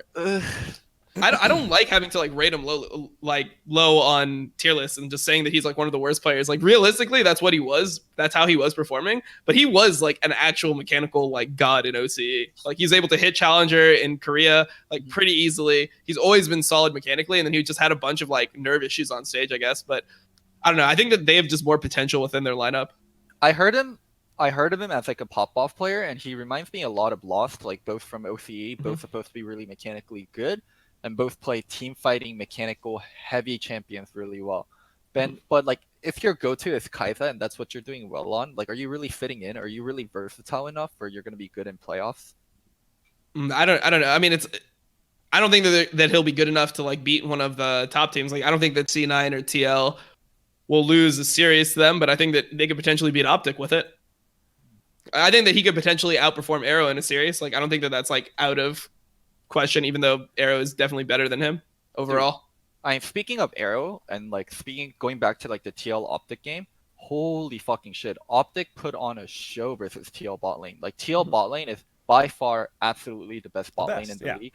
Yeah. Yep. So TL first picked Yuumi, and Optic locked in Draven on the first two. They're like, I dare you, just play fucking anything. And Ezreal was gone, so they couldn't play Ezreal. So the only thing Double could play into it was Lucian. And like Lucian into Draven is a pretty decent matchup for Draven, but it's not a matchup where the Draven's like solo killing over and over again. It's a very volatile matchup. But Arrow and Big play that well enough where they smash TL bot lane. Like that's not something I don't expect FBI Huhi to ever smash TL bot lane. It doesn't matter what matchup they have. Like it really does not matter. Like TL could be so esoteric, and I don't expect Golden Guardians to get solo kills, but Optic can actually get shit done. Yeah, I think it's just good pick for the situation. Draven into Yuumi is like the same type of concept of like, okay, we're gonna kill the Yuumi. Like I feel like that is just the main thing that I wish more people did was they see these really weak lanes, like these Sona lanes, these fucking Yuumi lanes, and they actually just play to fucking kill and dive the lane over and over again instead of just like jacking off and just letting them scale. Yeah, I don't know. So you guys aren't worried about Optic making playoffs. You're not worried about the performance this week. You're not worried about what specifically happened and not being able to close out against TL. I mean, I don't think they played that bad. They weren't able to close out though. It's the same thing like they weren't able to close out. They weren't able to close out versus TL. Closing out versus TL is different than closing out versus like TSM. Okay. Yeah, and also they got to a point where they had like they were ready to close out versus TL, and there was just one mistake that happened that blew the game wide open, where they tried to kill Impact, where he had Flash and Stopwatch up, and they overcommitted, they got killed, and then they lost Baron, and the game became really hard. But up until that point, like it was Optic's game to win, and it was just that one mistake. It's not like they fundamentally didn't know what to do. It's Meteos got too antsy. It's not going to be the same situation when they're playing versus a worse team. If they play that clean early game versus Golden Guardians, they're just going to win the game. It's not like Golden Guardians is good enough to like, okay, you made one mistake, the game is now over. Like no team plays like that besides for TL and NA. So I think they'll be fine at least for making playoffs, and then first round of playoffs, I think that they could like potentially win. All right. Well, speaking of playoffs, final week, let's get to it. We have a lot of things up for grabs still. So I think Team Liquid, CLG, and Cloud9 have all booked their tickets, but no one has the bye quite yet. I think TL still doesn't have the bye because it's 10-6 Cloud9, 11-5 CLG, and 12-4 Team Liquid. And on the inverse side, 100 Thieves and Clutch Gaming still alive, 7-9, both of those squads. Golden Guardians and Optic 8-8, and TSM could also find themselves out at 9-7 if they go 0-2. So there's just a lot going on. Let's start focusing on the bottom side, because we've been talking about Optic, you guys think they're safe at 8-8, but Optic themselves have the toughest schedule this week. They have to play the self-proclaimed number 2 team. Dom doesn't believe they're the number 2 team, CLG, and then the team that we actually think is the number 2 team, Cloud9. So Optic staring down. They've got to go earn it. Whereas Clutch and 100 Thieves, they play each other. So whoever wins that is outing the other team, right? So CG, Clutch, and 100 Thieves. And Clutch is a team that we really haven't touched on too much. They have been able to put some wins together. It's so crazy. I just feel like they're so irrelevant. They are. Like, they are 7-9, right? They should be in playoff contention. But, like, I feel like they're just so much worse than the other 3 teams there for some reason. I don't know why I just have this feeling towards them, but I just don't like how they look. Like, I don't see them playing as well. Like, even though they're in contention, like, they seem like they'll lose to 100 Thieves. Like, I would say 100 Thieves is definitely the favorite in that matchup. But I mean, I guess they still have a chance of making playoffs, so yeah, it's possible. You're right. They're so fucking irrelevant as a team. Like them and Echo Fox. When you're the worst team, you're relevant because you're the worst. You're the worst team, so people won't talk about you. When you're the second worst team, you're actually irrelevant, and that's where Clutch is. They're the middle child. They're the second worst team, so no one really talks about them. And it's weird because I felt like we talked about FlyQuest enough this season, right? But I don't think we ever talk about Clutch. What we just say, yeah, Lyra's bad, and Tanner Time is a wannabe Chad, but he's more of a Joseph. How are they stringing together wins, and like what makes this team tick? So Hooney's playing a lot better than he was last split. Yeah, like he's actually playing like a human being this split, so that's good. And then I think Cody's son is just way better than Piglet. I think he's just like significantly like large upgrade to the point, because before, like, it wasn't that Clutch could never get advantages, is that like Piglet would always get caught and die, and then they would just lose the game. But it's subtraction by it's addition by subtraction. Yeah, I mean, I think definitely just or not definitely. Fuck it. Yeah, definitely. Jesus, fucking good. I mean, definitely is probably a better player at this too. But I think Cody's son is just a more competent AD carry, and it seems like he's probably better to work with. And I think you raised the right point when you look at that 100 Thieves Clutch game. You just go down the roster of everyone, and you're like, yeah, I think I'll take everyone on 100 Thieves. Thank you very much. But here they are, sitting at 7-9, have the ability to knock out 100 Thieves. I mean, well, I'm not taking Fake God over Hooney if that's. That's what we're trying to say over here. Sorry. Except at the top. You don't want to take XD win lane win game? All right. Yeah, so, no, I'll pass on Fake God over Hooney. But I mean, okay, so Lyra amazing. You take amazing. You look in the mid lane. You take Ryu over Tanner Time, and then you look at the bot lane. Maybe do you take Vulcan over Afro? Maybe no. Like, that one's hard. I actually think that one's pretty close. I actually think really highly of Vulcan. Yeah, also, I think we all do. Also, Clutch Gaming Manager is in our chat saying lol. Oh my god. Oh no. Poor Toby. Jesus Christ. I want to say nice things about Clutch, but yeah, like. No, dude. Toby, welcome to the show. Get shit on. Yeah, welcome to the show. You've been here 5 minutes. You've already been flamed. Yeah, but I do watch their games, and I'm not. There's like no player that really stands out and like, oh my god, this player is going to be promising, like maybe next year. Maybe bot lane, maybe Cody and Vulcan, but rest of the team I look at, like Tanner Time we already talked about, Lyra and Hooney, I think they've already played their best League of Legends. Like, it's so fucking weird to say because Hooney's like 22 or 21. Hooney's like extremely young, but I think they already played their best League of Legends. I think it's funny because when we look at this squad, it feels like this is the FlyQuest of last season, which we already said CLG is the FlyQuest of last season, but like worse, right? Clutch is like that friendship because we subtracted someone that was not I don't want to call Piglet names. That's why I'm stuttering right now. That wasn't Piglet and put in someone else that wasn't Piglet. And now they look a lot better, but you know, they don't have that superstar.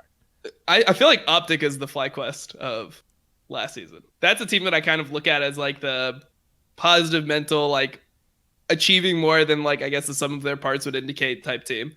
And then I feel like Clutch is just like I don't know, man. Clutch is like the fucking Echo Fox of last split, where it's like I guess you guys are kind of winning, but no one expects them to like do anything notable. You know, it's Yeah. like, oh, you're kind of popular because you have Huni on your team. Yeah, I guess. All right, nice. And then you're probably just gonna lose to like all the teams that actually have their shit together. So Yeah. I don't know. I'd say Clutch like is a step below. Like I would say they're like an 8th place team, whereas like you have the top 7 fighting. You know, you have like 100 Thieves, Golden Guardians, Optic, and then top 4. Just like that's your team. And then there's like, to me, even though they have the same record as 100 Thieves, they're just a worse team. Also, you have to consider like 100 Thieves. They were 0-4. They were 0-4 to start. They were 0-4 before they did the lineup change, and now I think they're 7 and. Wait. Yeah.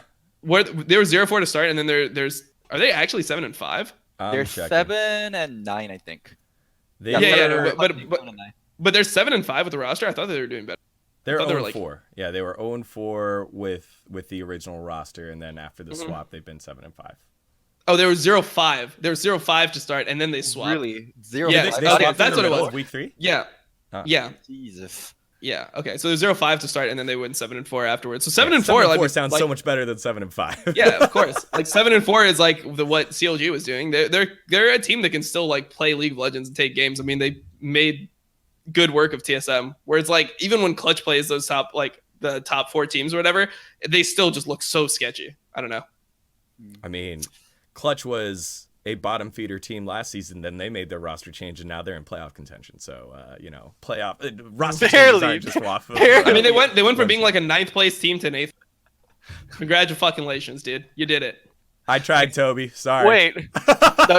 Here's the thing about Clutch, and here's the thing about 100 Thieves. Like, the sheer fact that we're talking about them as like, oh, they might make playoffs is an absolute failure. Like, they fucking balled for like they fucking spent out of their ass. Like 100 Thieves was the second highest spending team this split behind Team Liquid. Like, and Nice. they're like barely making playoff. I thought you were talking Like, about Clutch. I was like, Clutch yeah. also? No, Huni wasn't cheap. Huni was is not like cheap. 800K or some shit. yeah, Yeah. and that's why they have the parts that they have now.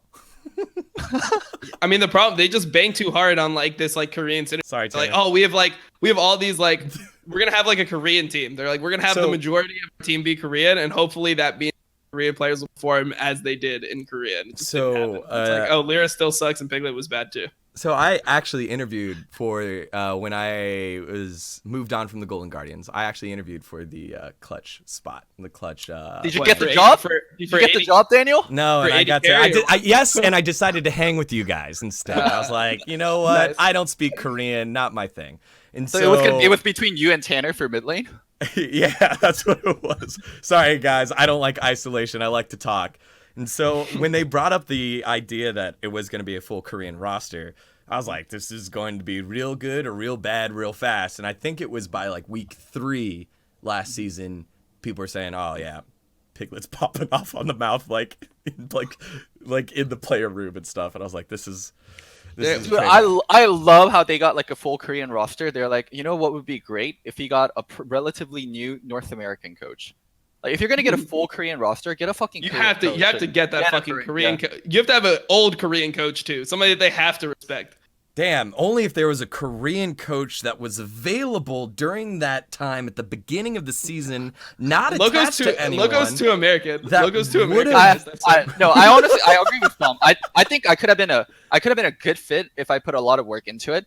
Honestly, I probably wouldn't have put in work into it. I don't want to be a coach anymore. But they would have been better served if they just got a coach straight from Korea and just had a translator. Yeah. Someone Logos like Song. Logos an Yeah. American Korean. I'm telling you. Poor I'm Vulcan. a would've just banana. been like, I'm a what is banana. going on here? I'm Yeah. yellow on the outside, white on the inside. All right. All right. So we think 100 Thieves is going to be Clutch, and that'll set the tone for the last day. Golden Guardians, Optic, TSM. Let's see, what's TSM's schedule? TSM plays FlyQuest and TL. That's right. So we think that they get the free win against FlyQuest, and then they're safe. So it's just, we think Golden Guardians and Optic will do enough to get in. Yes, right? Golden Guardians against Cloud9 and Clutch. Also, And- Golden Guardians has a 2-0 tiebreaker Yeah. over 100 deep, so there's just a lot of good things going for Oh, Golden Guardians. So it's literally just Optic. Optic's Golden the Guardians only should. It's Optic or 100 Thieves, and Optic has a tougher schedule, but I feel like I don't know. It's actually really close. I It feel is like close. I just have a gut feeling that Optic will make it, but if 100 Thieves does make it, I'm not super surprised. Just for tiebreaker's sake, it's 1-1 between 100 Thieves and Optic. So if Optic goes 0-2 and 100 Thieves goes, they just need to go 1-1. And then they get a tiebreaker. Yeah. Nice. Both teams, Optic and 100 Thieves, play CLG. So it'll be interesting to see if CLG troll the second game, get 100 Thieves in.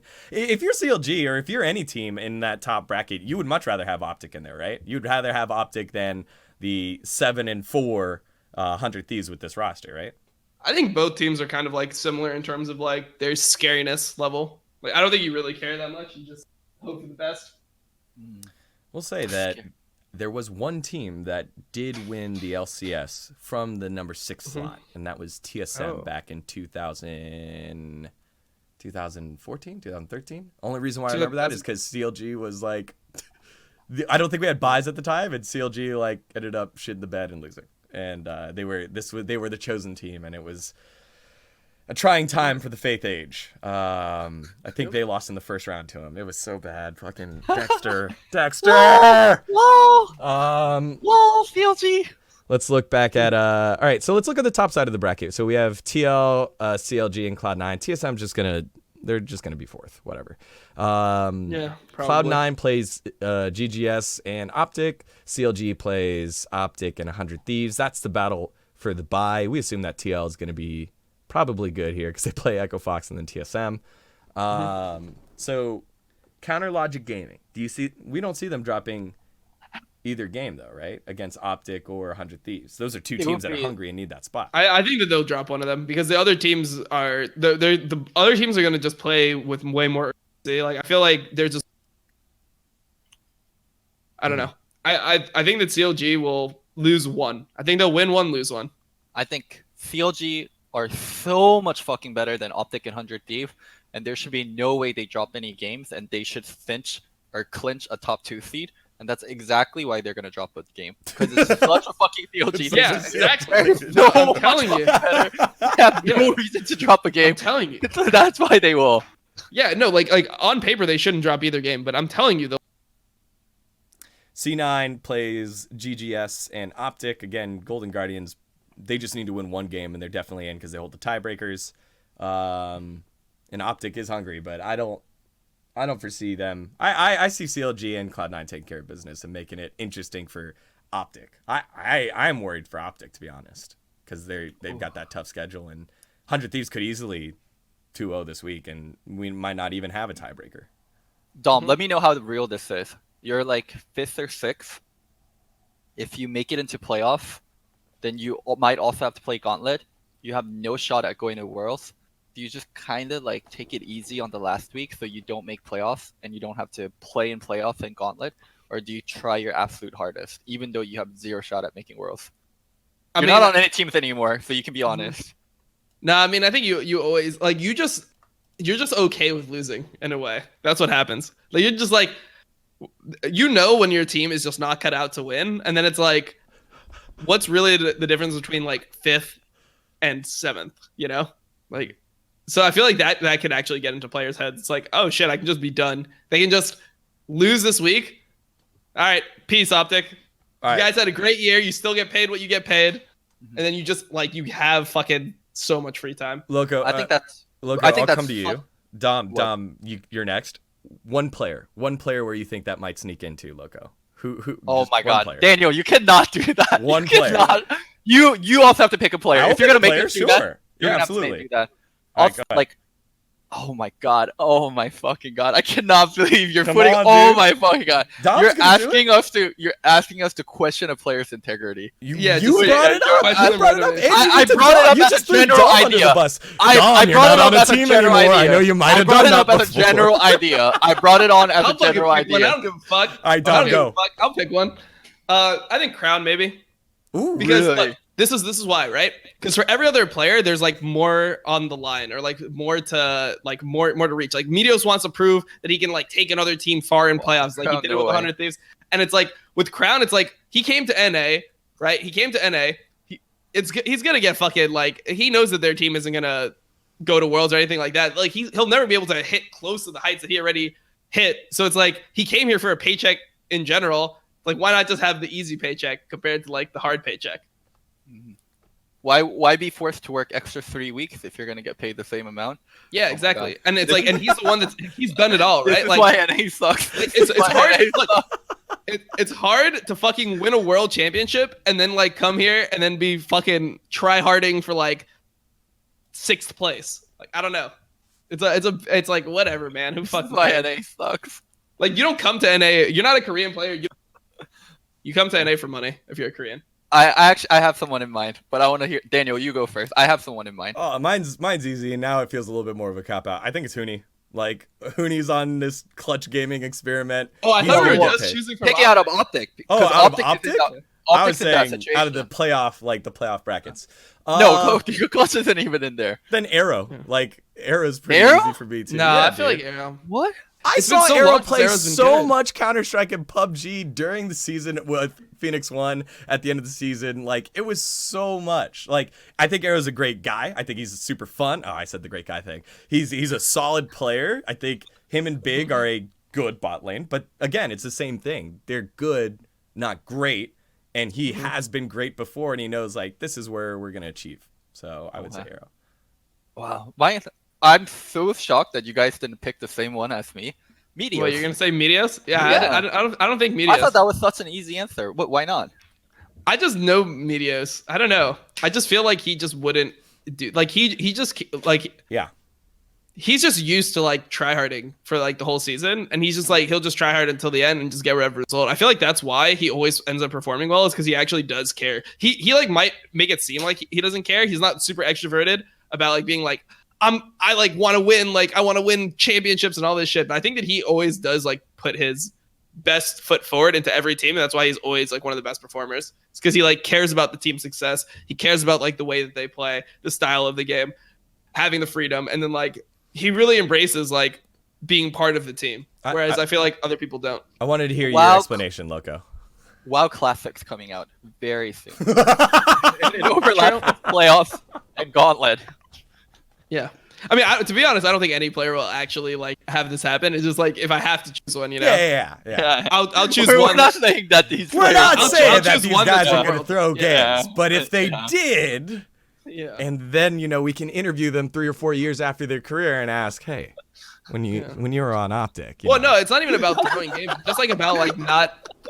It's just like about not caring enough. Like there's ways, like you can like accept losses, you know. Like I felt like there's definitely games in like people's careers where they're like, damn, I didn't like take the right mentality towards that, right? Yeah, Like- I'll actually speak from experience. There's like the first few times where it happened to me in NA where I felt like a player kind of gave up. I was like, what the fuck? Like we're getting paid to do this. Like this is our job.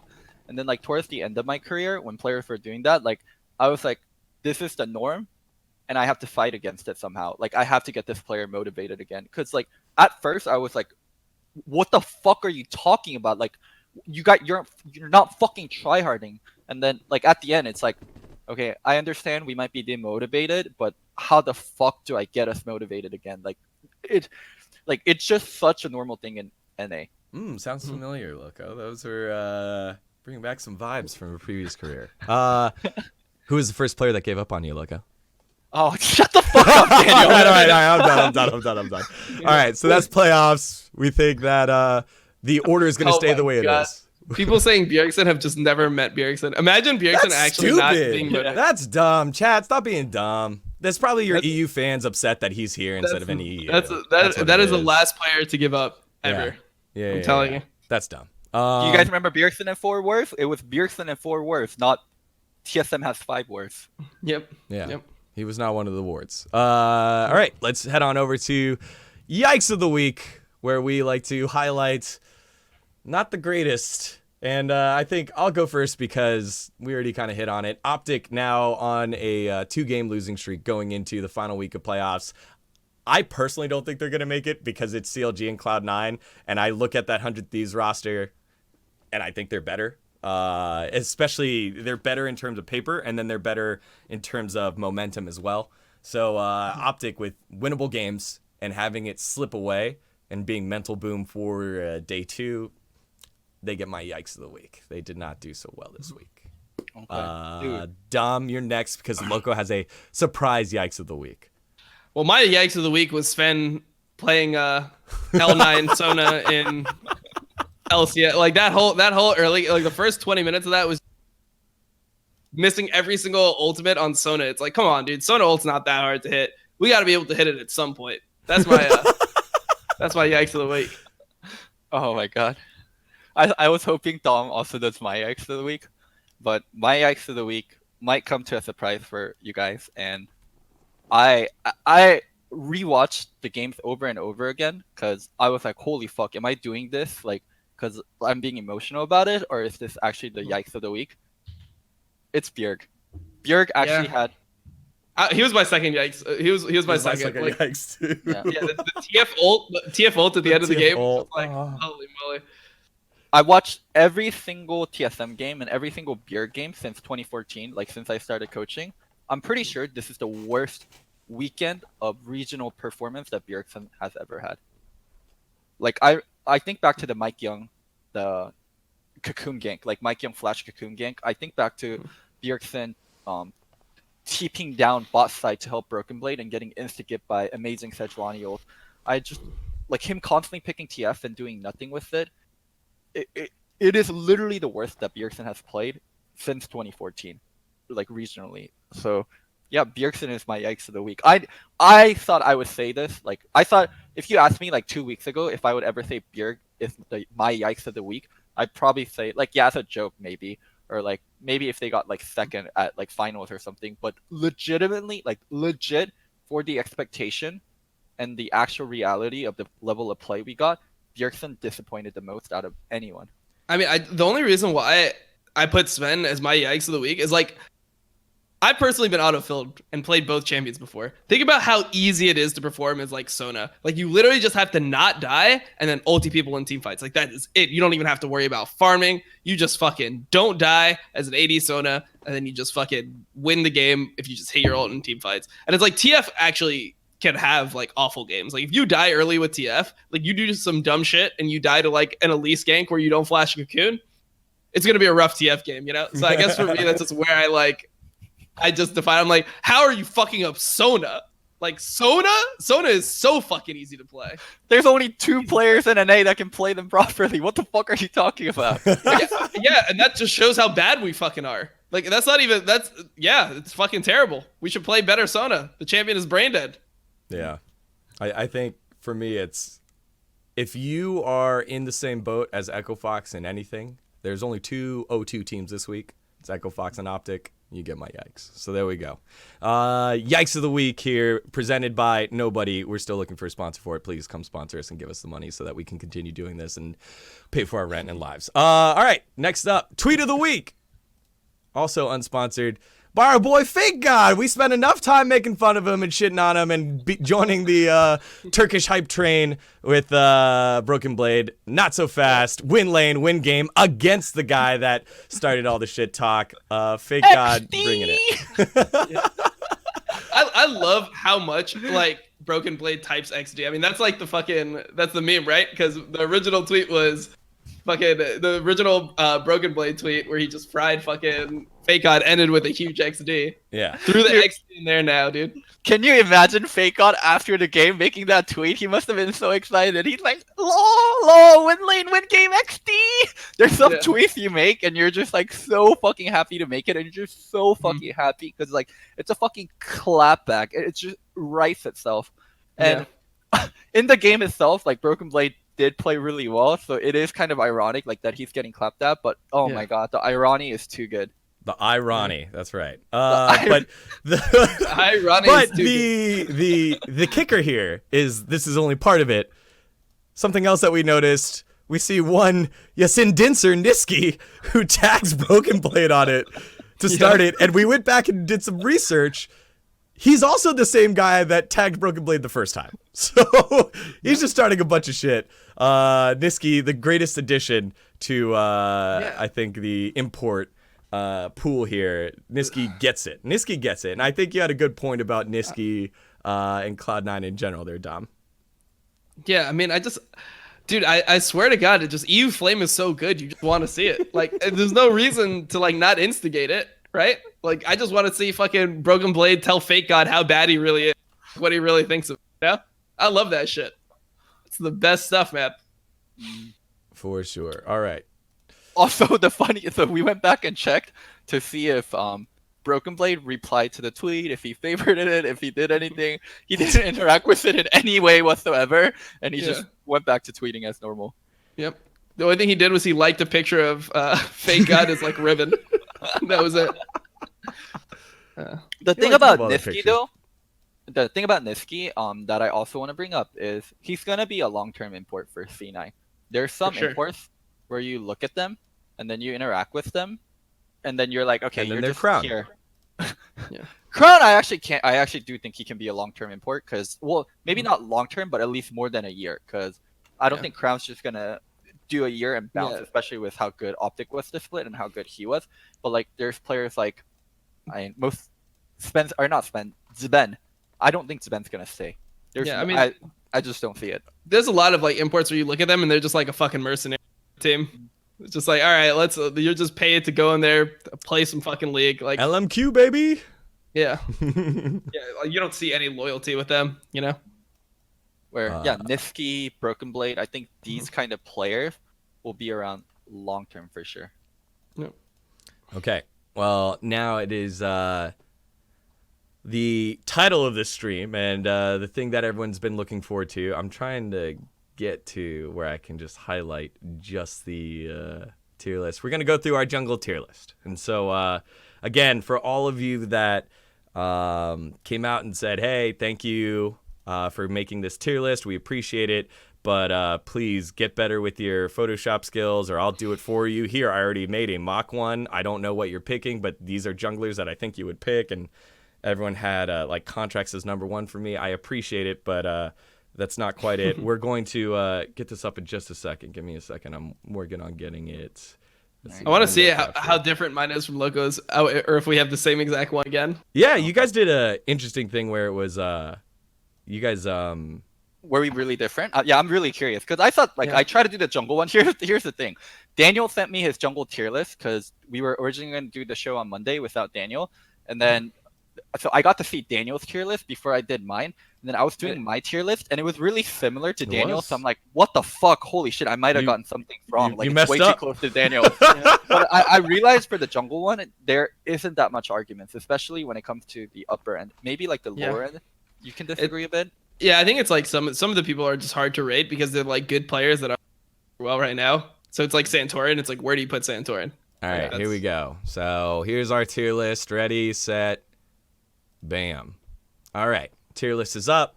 And basically a lot of the same as like our mid lane tier list. The top four locked in, basically the same. Svenskeren, Xmithy, Meteos, Wiggly.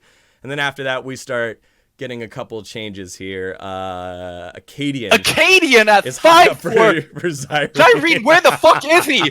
Where's Zyrene? Acadian at 5. What the fuck? Yeah, you can't.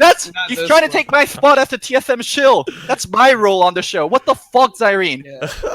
I think Acadian you have to put him 7th. He just is 7th. You know? I have Zyrene wanted to be able to defend himself a little bit, so I have his defenses here. Let me get off of that screen. There we go. Okay, so we've got it in the small screen now. Let me find his defenses here. All right, explanation in reverse order. Do we want to start reverse order or do we want to go straight to sure. Acadian? Let's. I want to hear this. Let's hear the entirety of Zyrene. All right, Mike Young, by far the worst jungler in the league. He even made Lyra look good. Mike Young is lucky to get the number 10 spot because he's the 12th best jungler behind Greg and Rush. And holy shit.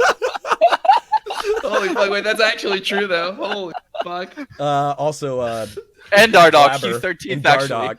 14th. And yeah. Oh my god, 15th. All right. Mike Young, 15th best. Lyra has been a large reason why his team loses games and doesn't find a way to play around his team. Feels like Lyra is either costing his team the game or lucky if he's farming in a neutral game on something like Skarner, which I think we all kind of agree with.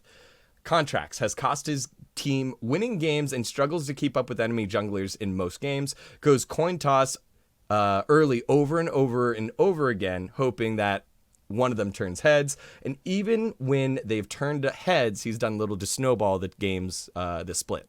I think that was accurate as well. Santorin, amazing. Santorin and amazing are very close, but Amazing What? edges out Santorin because look at who they play with. Santorin has an inting mid laner, so it's hard for him to look good, but Amazing has Fake God. Santorin hasn't really done much for his team this split, despite being a great jungler, and Amazing has found a way to play through a lane finally. Santorin has Pobelter Viper. Amazing has done well to integrate the team despite the roster changes, so he has Amazing over Santorin. That's right. Acadia. Wait, let me comment. Do you want to analyze this one? I think that's the first one where we can start talking about. The Amazing Santorin one. I'm actually shocked by. If Amazing and Santorin swap teams, 100 Thieves wouldn't be even close to playoffs right now. Like Amazing, Think so? Dude, I think Amazing's so solid for 100 Thieves. I think Santorin might be better than Amazing in the same situation. Really? I think Santorin's a better player than Amazing. Yeah, I mean, I thought maybe he was like the best jungler last split. I just think like I would rate Santorin higher, but he just doesn't have the possibility to like his team is so fucking bad that he doesn't have the possibility to like show how good he is. Well, like I don't think that there's any chance that like that Santorin and Amazing are like close to equal. Like maybe you could say like Santorin has good pathing and is better mechanically than Amazing. What is Amazing's advantage over Santorin? So I agree with you. Santorin's probably a better player, and if I had to start out with a player, it would be Santorin. But 100 Thieves without Amazing and kind of what he's been able to provide with like shot calling, mid and late game stability. How do you know? How do you know that it's like because when he joined the team, they were still shit until Ryu came. Ryu coming back is really when the team started changing in terms of shot call. Yep. The first 5 games, they were getting shit on super hard. So like, I don't really think that Amazing like I think Amazing's good. I think he's better than people give him credit for. But I don't think that he's better than Santorin. I think another really good example is Amazing on Schalke and like him being able to provide the same kind of effect for that team. Like they were really lost without him. And then when he comes in, like giving them an actual direction, like with Amazing, they found the direction and we're a mid-late game, very good decision-making, very good team fight team. Like we're going to pick our comfort team fight champions and get to that state and carry. Like I'm not saying Amazing's a better player than Santorin. They do things differently, but for what 100 Thieves needs, it's definitely Amazing. Santorin definitely could not provide what Amazing is doing.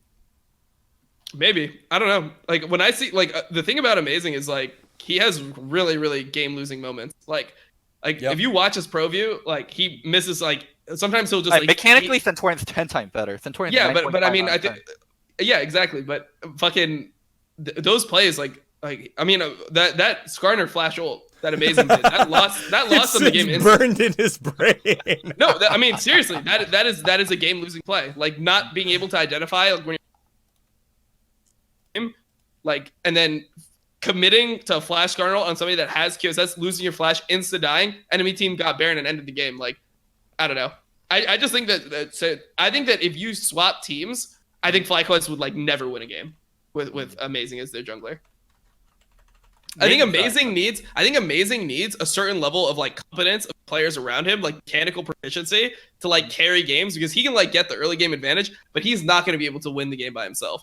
Whereas like I feel like Santorin actually can, like he has proven that he can win games through like jungle advantage. I feel like if Amazing didn't have like solid fucking carries, like Ryu is solid in team, right? He doesn't throw the fucking game. Bang is solid as fuck, like pretty much the entire game. I think Bang's like played a lot better this split. I feel like that's like so instrumental in making a player like Amazing work because if he has like mechanically weak laners, they're just gonna get run over early game. Like he'll never be able to like carry a game. I feel like in LCS. I think there's like a definite leader of men quality to Amazing. Maybe that's not what we should be rating on. Maybe that's not what this tier list is about. But I kind of included that in mind. Like, and I think Amazing provides that for 100 Thieves, and it's like it's such a core reason of like them doing well this split. Like Amazing doing. Why do you attribute that to Amazing and not Ryu? Because I worked with Amazing before, and I haven't worked with Ryu before, but I know Ryu, and I know it comes from Amazing. Like that's just part of his personality. He might not always be the best leader, but he is a leader. Yeah, I don't know. When I see it, it just doesn't look like he was able to do anything. Like when I see 100 Thieves when they had Saligo mid lane, that literally looks like what I think Amazing with FlyQuest would be. Where it's just you have no laners that are like good or like winning your lane, and it's just like okay, I ganked a couple times, and then you just like have one gank fail and you lose the game. You know, that's kind of how I see it. Daniel, let's move on to next more of the one thing is people are mentioning Schalke, right? Like yeah, oh, he did the same thing on Schalke. If you look at Schalke, it was the same problem where it's like they had good laners. They had undeniably good laners. They had Upset. They had Nuke Duck. Yeah, Nuke Duck, which was people were considering a top 2 mid laner in the league at that point. Upset, potentially like the best mechanical AD in Europe at that point. Like he had people to play around, you know? Right. I think just amazing in Santorin. Amazing is getting it done. Santorin's not the split. I think Santorin's a better player. I'd rather have Santorin on my team, but this is a recency bias here for me. Acadian is was it fifth right now for Zyrian? Acadian This is the one where we're burning him on the stake for. and he can't defend himself. Acadian is 50-50 mark right now. He has done more to win games than the junglers below him on the list. Good carry performances here and there, but has also bombed more games than the people above him. The guy has some stellar lanes to play with, but hasn't been able to convert that into consistency. I think Acadian's had such a bad split. Like if you just look at like the totality of his split, right? He's had like 3 to 4 good games maybe, and then like 7 or 8 bad ones. I don't know. Acadian's a hit or miss player, and it's been a lot more misses than it has been hits. And he's also very timid after last week. So, what the fuck? Like, yeah, I think you have to have him at, like highest you can have him at 7th. Yeah, I'm actually surprised. Why do you guys have Lyra above contracts? Lyra above contracts. Lyra at least when I don't. Lyra's on Skarner. I'm the only person that has Lyra over contract. When Lyra plays Skarner, I actually feel like they have a shot at it. I think contracts has such an easy job in a certain regard. Like he's jungling for Haunter and Froggen, and he should never be bot lane. And he can't even make the right decision on which lanes to go to half the time. So yeah, I mean, I think he does like a lot of stuff where he wastes time, but I still think he's like a better. I feel like Lyra is like pretty fucking bad. It's hard for me to rate Lyra over anyone. Like if Mike Young wasn't as bad as Mike Young has been playing, I probably would rate Lyra as the worst. Like I think Lyra is just bad right now, just straight up. Like he can play one champion, right? He can play Skarner and that's it. So that's kind of scary. So also another factor that probably plays into it. I watch Golden Guardians games really intently because on my other show, Listen Loco, like Dorian loves Golden Guardians. So if I'm gonna flame Golden Guardians, I have to know exactly what the fuck I'm talking about. So yeah, watching their games in detail, Contracts just sticks out so much as like a weak link. Yeah, I agree. He's a weak link. I just think that he's better than Lyra. The thing is, like Lyra's job, I actually think is somewhat hard because like if you're jungling for clutch, like what's the expectation? Like what the fuck should you be doing? Like who should you be playing for? Like, but when you're jungling for Golden Guardians, I feel like it's so cut and dry. Like you should know exactly where your bread is buttered, and you should know exactly what you should be doing. I mean, sometimes it's harder to play like that though, because you can tell that Contracts really spends a lot of time trying to like help his lane, right? Like obviously sometimes it ends up putting the team behind because like he'll just end up fucking himself over so hard, but he's always trying to like get vision of the enemy jungler and like get into situations where you can put down vision, get ganks. Like he has a good, I think he has like a decent mindset towards jungling. He's just like he's too lost down that like perma gank trail and not enough into like, hey, I still need to be strong at some point. He's like, I don't care. He's completely selfless at this point. He's like, I don't care about myself at all. I'll be fucking 0-15 as long as we win. But it's like, all right, dude, you should care a little bit more than how you're dealing with things right now. Too much anime. He wants to be the selfless hero. Let's see. Up next is, I think we pretty much agree on it, but Zyrian's got his explanations here for Wiggly, Meteos, Smithy, and Svenskeren. Wiggly's been nothing but impressive this split, has shown an understanding of the jungle role on his team to the point where he carries when he needs to and takes a backseat when the game requires it. He's lower than the people above him because he's done a bit more to destroy some of the games that they're in, but Wiggly is basically top 3 material with a few more solid performances. Meteos. I almost put Meteos as top 2, but when I thought about it more and more, Meteos has been a 1v9 jungle difference in so many games, and the guy has to play with Dokla. But the big issue for Meteos versus Smithy and Svenskeren is, aside from outpathing and being incredibly clever, his lack of outplays involving mechanics and lack of diversity in style have left me wanting. If Smithy didn't have it so easy, and if he messed up a bit more, Meteos would be number 2, but Xmithy hasn't dropped the ball. And then Xmithy, although blessed with the easiest job in the LCS due to who his teammates are, Xmithy still brings home brings it home time and time again. Xmithie has done something that the junglers below him haven't shown consistently, and that's knowing how to play around a top lane matchup to split the map, and also how to play from behind when you either mess up early or your team does. Xmithie is invaluable in his ability to make sure that bleeding stops. It's very rare to see him run it down, whereas almost every other jungler in the LCS has had their moments. When it happens to Xmithie once in a blue moon or an international competition, it always feels uncharacteristic for a reason. He just never throws the game. He doesn't. never throws the game. And it's so easy to throw a game as jungle play because just the general way that jungle is played, like you end up being so fucking easily killed. Like you think you're strong because you have like Warmogs and a like a stone play, but realistically, you're just not. Like you don't have those items at a point where people can't burn through you. Yeah. So like being able to like understand how squishy you actually are and being able to like play like the fine edge of like taking as much damage as possible but still not dying. I feel like Xmithie does that better than like almost any other jungler. I think the reason, like, I think that outside of the first like 15 minutes, Xmithie is probably a better jungler than Svenskeren, but I just think the first 15 minutes are too important to, you know, ignore when it comes to like what a jungler like should be doing. Because at the end of the day, jungle doesn't matter that much later on into the game. But I think a really good example of what you said is Xmithie and the C9 game where they're bleeding, but he's getting shit done in like dangerous spot. Like he's doing Herald, he's doing Dragon, like he's ganking for the other side when it's not completely safe. Just because his team is losing, he doesn't just fall over and die. Yeah, I think that's always huge with Xmithie. Let's finish up with Svenskeren's right up here from Zyrene. Surprisingly gets my top spot. All four of us put him at top. The reason he's above Xmithie is that this split, more has been demanded of him, and he has destroyed games he had no business destroying. Xmithie is a consistent player, and Svenskeren is the X-Factor player, which normally comes with some downside or major downside in some games, but he has shown very little downside this split while having an underperforming bot lane, a bot swap, a top swap this split. The hesitation I have here is that Svenskeren may just be flipping coins a lot and being really lucky this split, and with the sample size of the LCS, it gets hard to figure out if someone was lucky and could have easily ended up like Contracts this split, or if they're genuinely a top jungler.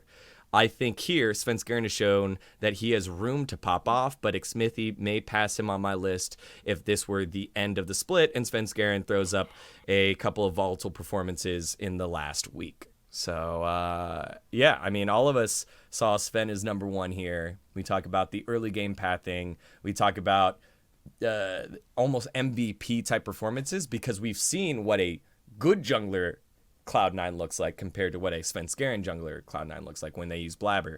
And I think just that, for me, that visceral switch of seeing how they work, how they operate, and moments where when behind Sven has been the go button, he's been the this is where we need to engage and this is what we need to do to get back into it, and he's the one doing it regardless of if he's the one shot calling it or not. He's the one executing it, has been more than enough for me to be like, yeah, tops of the chart for me. Yeah, he's a monster. I mean, he's a jungler where you look at the game before you play it and you're like, fuck, I wonder how he's gonna get ahead this game, and then he just always ends up like getting shit done, getting the advantage, and just like out jungling the opponent. So yeah, I think he's just the best jungler in the league. I think a lot of jungling turns into like formulas, like, and it's almost like you just go through the motions of it. But Svenskeren always switches something up, like that's very little. Like instead of clearing blue side, he goes all the way around for scuttle, and he's ganking from an angle you don't think of. And then the enemy jungler goes for the scuttle, realizes it's gone, and then he's going back to his blue side and clearing. Like they're just little things that Sven does as a switch up that catches people off guard, and it gives him a lead. And he knows like when to pull the trigger. Like he's so willing to like kill somebody that's fucking up on stage. And I feel like a lot of people just give people too much credit. Like they'll be like, oh well, like if he's pushing up this far, he must have warded, like whatever. Like Sven just sees a kill and just fucking commits for it. And I think that's really important, is just being like confident in the plays that you choose to make on stage. Quick hypothetical question before we go into the final segment of the day. Yeah, actually, let's go to. I like that. Where would you put Dardoch on this list? Dardoch and Blabber. These are two guys. Yeah. And also, bonus question for Dom: if he played, where would he be? Right now, I haven't played the game in 2 weeks, dude. Okay, you have 2 weeks to try hard. You have 2 weeks to get good. Where are you? 2 weeks? If I have like 2 months, if I have 2 months, I don't think that I think that I'll be like amazing tier. Amazing tier. Okay. Yeah, that's what I would think. So Like- you're amazing tier. So you would be 6th. 6th, 5th. I would be He able would be to like. above Acadian. The thing is, I don't think that I would be like better than these. I would be good the same way Amazing's good. Like that's how I was always like in the LCS. Like I'm not good based off like, oh shit, I have like the most insane mechanics. I'll just like play the game correctly. You'd be better than Acadian. Better than Acadian how he's playing right now. Yeah. Okay. Yeah. Yes. I accept Yes, that. I think so. I think so. Um, I think if Acadian is playing well and I'm playing well, he's better than. I think if I'm playing well and he's playing bad, I'm better than him. Okay. Extra bonus question. If you had to play for TSM and you had all the pressure of playing for TSM, would you still be better than Acadian, like in Acadian's role? I don't know. I have absolutely no idea. Would you be I would able to assume tell? so. I Bjergsen, think I can't be that there I right can, now. No, I think that I can deal with like negative environments and stuff like that. Like TL had a fucking like I played with Piglet, bro. Like I can deal with some stressful shit. Right? Soren, I think TPing there on the bottom side of the map and insta dying was the wrong play. Yeah, I mean I don't have any. What are they like, thinking? I honestly feel like my personality is suited towards something like TSM. That's why I wish that they got Dardoch. They I feel like you need somebody that's gonna say what they think and like not hold back and just be like, oh shit, I have like Bjergsen, like he's never wrong, you know? Like you can just be like, yeah, just say what you think and then come to like a conclusion together. Okay. Where's Alright. Dardoch and Blabber on this list? Okay, so I view this list as like there's like breaks, right? There's like Sure. the top four. The top four are just like good always, right? Yeah. Then there's like there's the Santorin amazing tier, which is 5th, 6th, and then Yeah. I think there's Acadian is like there's another break between Acadian and then there's the bottom three. Yeah. I feel like there's like 4 or 5 different tiers between all the players. So I think that they would be like in that Santorin amazing tier. Or they Oh. would be like they would just Above be Acadian. yeah, above Acadian right now. Like Acadian when he's playing well, like last split I had Acadian top 3 jungler in the split. I don't think that anymore. Like based on what he's done now, I don't obviously, think you can. Like I think based on how he's playing now, yeah, they should play better. I think that the games that Blabber's played on stage this split, I think he's played 2, maybe 3. Mhm. The games that he's played on stage are like what he's shown on stage is better than what Acadian has shown. Okay. Yeah. So I haven't watched Dardoch in a long time. I just haven't watched that much of Academy. He's like hard trolling. Okay. Like he just plays whatever the fuck he wants. He plays like Rengar and like Kiana. Damn, you're just like smurfing in Academy kind of, but he's not playing as well as you'd expect. But Hi. yeah. He's smurfing without the winning. What I know, he's smurfing. He's smurfing where you don't care. Where it's like, this is Yeah. my smurf, dude. I don't give a fuck if you lose this game. Yeah, pretty much. That's pretty much how I see it. It's actually smurfing where he just doesn't care at all. Damn, Scarlet and Oh. Asta stuck with that guy. Yeah, it's like when you have your TFT account where you're like, I'm just gonna go assassins anyway, and you just Wait. play that no matter what. Chad is saying he played Yasuo jungle. Did he actually play Yasuo jungle? I don't know about Yasuo Probably. jungle. I saw him play like Rengar like 3 times and fucking Kiana jungle. Yeah. Oh my god, he actually played Yasuo jungle. What the fuck? Yeah, he's just playing like he wants to play Yasuo, so he's just playing Yasuo jungle. So here's what I think of Dardoch. The thing I mentioned about Spence Garen, like always studying the game, always being able to get the edge on the enemy jungler because you know the pathing a little bit better, and having that mechanic to be able to outplay and having that confidence to go for those outplay. Dardoch has all of that in spades. So potentially he can be good at Spence Garen, and we put Spence Garen as the best jungler on all our tier lists. The caveat is Dardoch doesn't have the mentality, Dardoch doesn't have the maturity, Dardoch doesn't have the discipline. So I mean, we can have a long form discussion about what's harder to get, like the game knowledge, the mechanical skill, or the outside, like the life skills, like the maturity, the communication skills, like being able to dedicate yourself to the game and not troll and not go smurf on people. So I think Dardoch has the potential to be number 1 on the list, but with like his current status, he would be like 5th or 6th. Like he's someone with like extremely high height, like that hasn't improved his lows. And when I hear stuff about him playing Yasuo jungle, him playing Kiana, and like him kind of like trolling and smurfing in Academy, like I don't have that confidence to say like he is going to be that number 1 jungle player. Mm-hmm. Because he has those skills. He has the skills that we're praising Spence Garen for, but he's lacking in the other areas. I just feel like he's the type of player where he just needs like it's just the thing that you're just gambling on is the environment. one where he feels like everyone's tryharding, or like is it going to be one where he's going to blow up? Because there's like two things, right? Dardoch needs to be in the perfect environment because he has like two ways. He's either like super fucking toxic, or he just doesn't give a fuck and he's just like, it doesn't matter, right? He needs to be invested, but still not toxic. You have to get him to the point where he really cares. He's like not destroying the team. I feel like that's a really hard spot to get him to. The Dardoch experiment continues. Someone's gonna gamble on it, and someone's gonna go for it. Someone went for an all-Korean roster with Piglet, so I feel like there's a world where Dardoch's gonna get gambled upon, and maybe he'll find some success. Let's see. Oh, Yeah, the last question. I'm fine with that happening. Yeah. I think that a team needs to do that. Like some of these bottom teams, they need to start taking. There's a player for. I'm gonna do a Thorn. There's a player in Counter-Strike who's known for his toxicity, and he's played. Are you gonna all talk about across- Simple? Yeah, god damn it, dude. God, come on, Oh, man. Jesus Christ. All right, whatever. Every Simple. Thursday. Everyone's Simple. Yeah. He's all on that Simple hype train. Blah, that's Simple. It's Yeah. his favorite player. Mhm. And him and Flame, right? Wasn't Flame his other favorite player? Flame Forgiven. Forgiven as well. Froggen as well. Yeah. You took it. Simple is toxic. He was on Team Liquid, found a home in Navi, and has ascended to one of the best players We in the just world. gotta send Dardoch to Ukraine. Teach him the hard life. Wait. That's what Yeah. it is, dude. Yeah.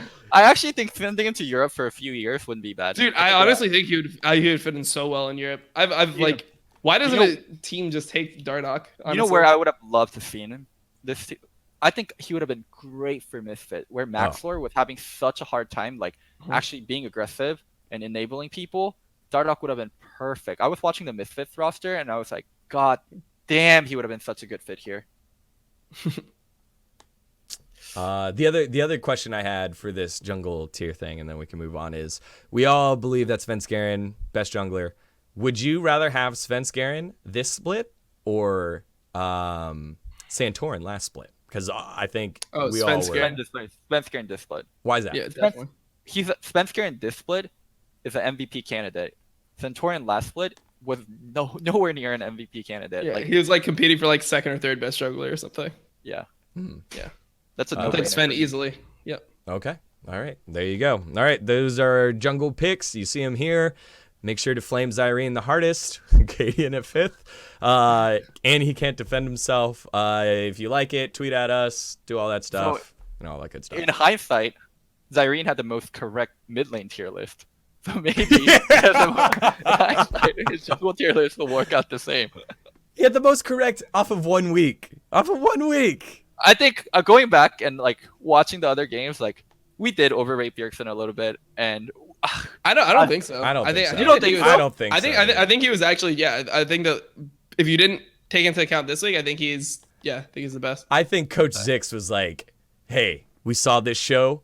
Let's show how great you can be by making you play, force you down this champion. And our number one pick, Bjergsen, as the good soldier he is, was like, yes, sir, and died on the front lines because his leader sent him there.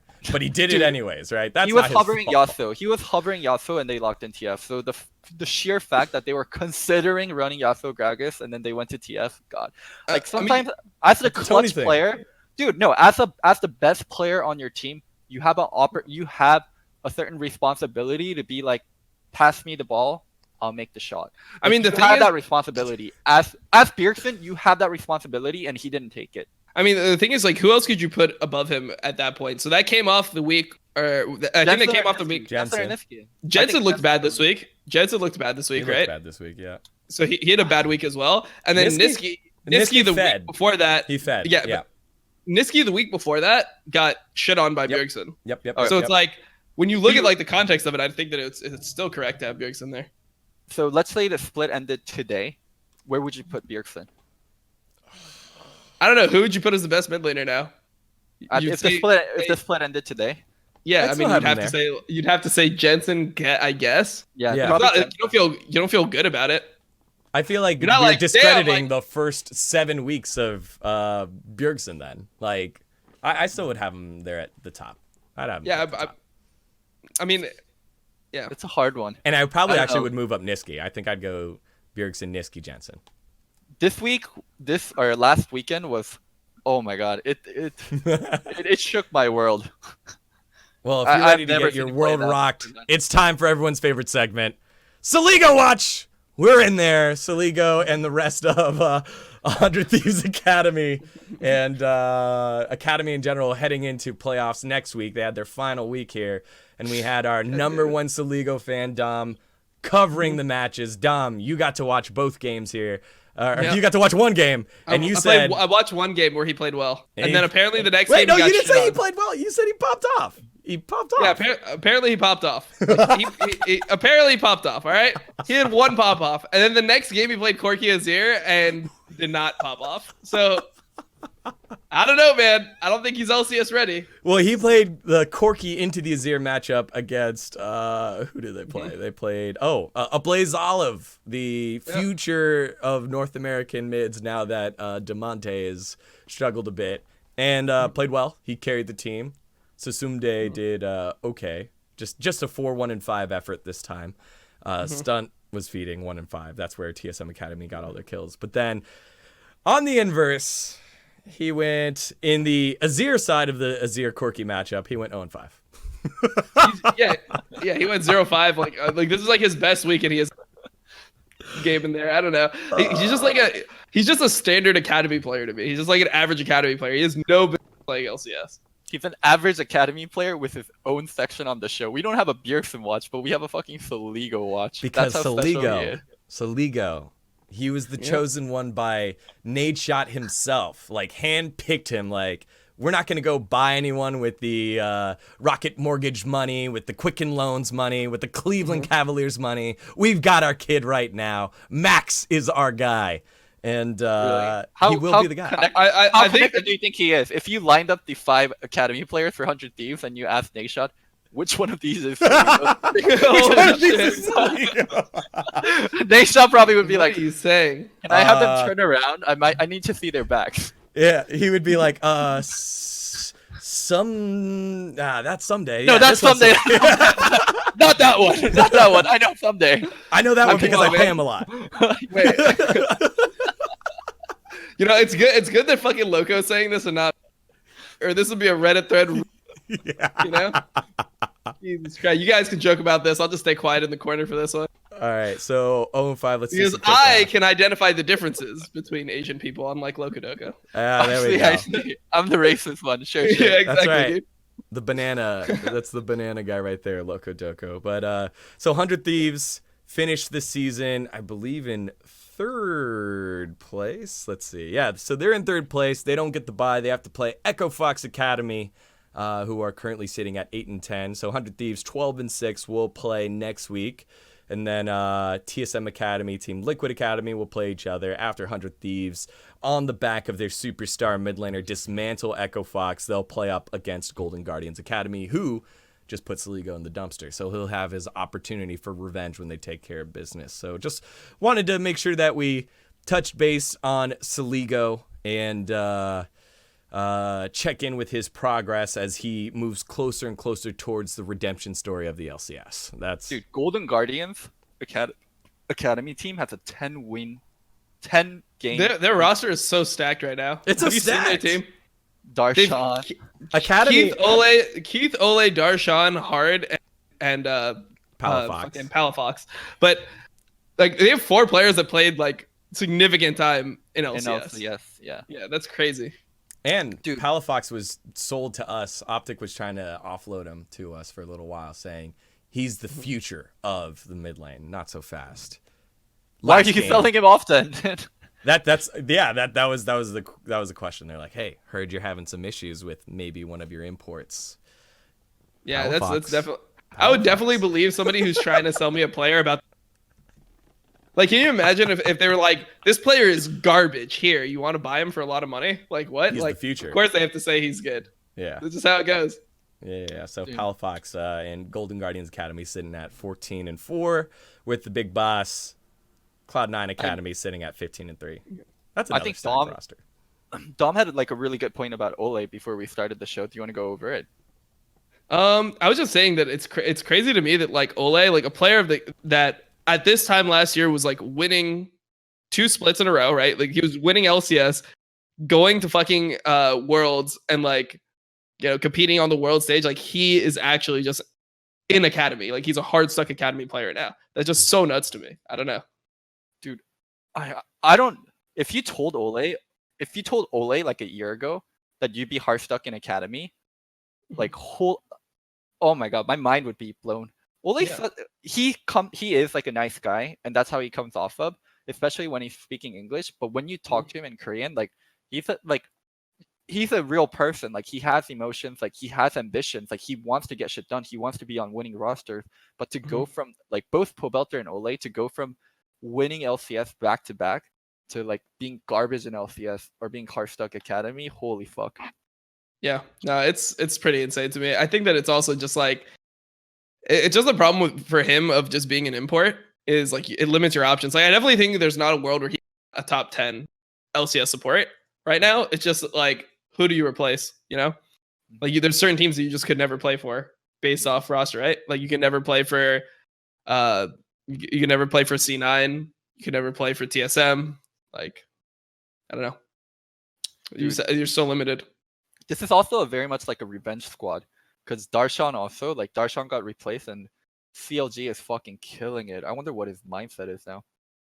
Well, I mean, he's been doing really well in academy as well. So it's like, I kind of like. I mean, I think that it's sometimes it's like that, right? Like when Xmithy got kicked from CLG and Immortals were both better afterwards, which is like weird. But I think sometimes like a player can just not function in an environment, and they just like you just need someone else, and they can still be a good player, but the team they could be on could be like not conducive to them performing well.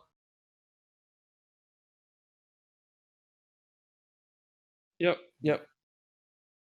Well, I mean, he took someday to fucking Pound Town. Yeah. So I mean, it's not like he's like getting shit on in academy, or it's just like, oh, he's only looking good because the people he's playing against are bad. I mean, Daniel, we can hear you on Discord, but you're muted on stream. Yeah, sorry. But yeah, my whole point was it might be one of those things where that was a great example that you brought up with Xmithy moving on from CLG to Immortals, right? That's where he went to, Immortals afterwards. Yep. But Darshan doesn't have the opportunity to get to. He's not doing it on LCS, and we don't know if he'll get another opportunity on LCS. Will a team want to take that gamble on it, right? People would just are not going to be towards the side of picking like the veteran player that's had like. You have to prove that you can really like change the team's mindset. Like if you're going to be one of the veteran like non-mechanical players, like if you go to like a pet store, like people don't pick up the old dogs, they get the puppies. Because puppies can be everything, and they can be anything, where the old dog is just like an old dog. Yeah. No new tricks. Yeah, we just gotta take Darshan out back like old Yeller. Wait, what? What? What the fuck? Wait, no. We're having I don't know what's happening to the street. We're having some technical difficulties. We'll be right back.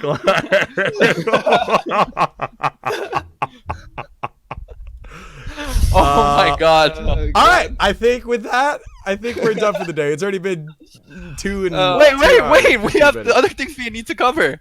No, I think that's the end of the show. That's the end of the show. That's the end of the show for it today. We went Zyrene-less this week. 2.5 hours, good. Or I guess 2 hours 15 minutes, good. And Zyrene should be back next week.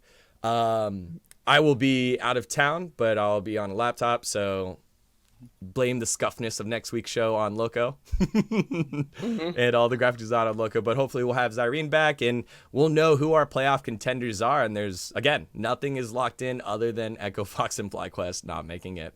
And CLG, Cloud9, and Team Liquid are in playoffs, but no buys. Lots of storylines to watch for. And, of course, Soligo Watch will be back with his dominant playoff performance. Other than that, Thank you guys for watching. We appreciate all of you guys and your support. I love every single one of you that flame me in solo queue wondering why I'm in a gold to plat level with you guys. Appreciate it very much. Guys, make sure you also support Dom in playing League because he hasn't played that much League in the last 2 weeks. You got to get him on, get on him about it, and make sure to tweet I'm waiting until I go back to Europe, dude. I can't even play in this region anymore. I legitimately cannot play League in this region anymore. Yeah. It's over. Blame the region. That's it. And then, of course, like, subscribe, all of us here at LiquidDominate, at Loco Doco, and at Degon, and, of course, at Zyrene. Thank you so much. We'll catch you guys next week.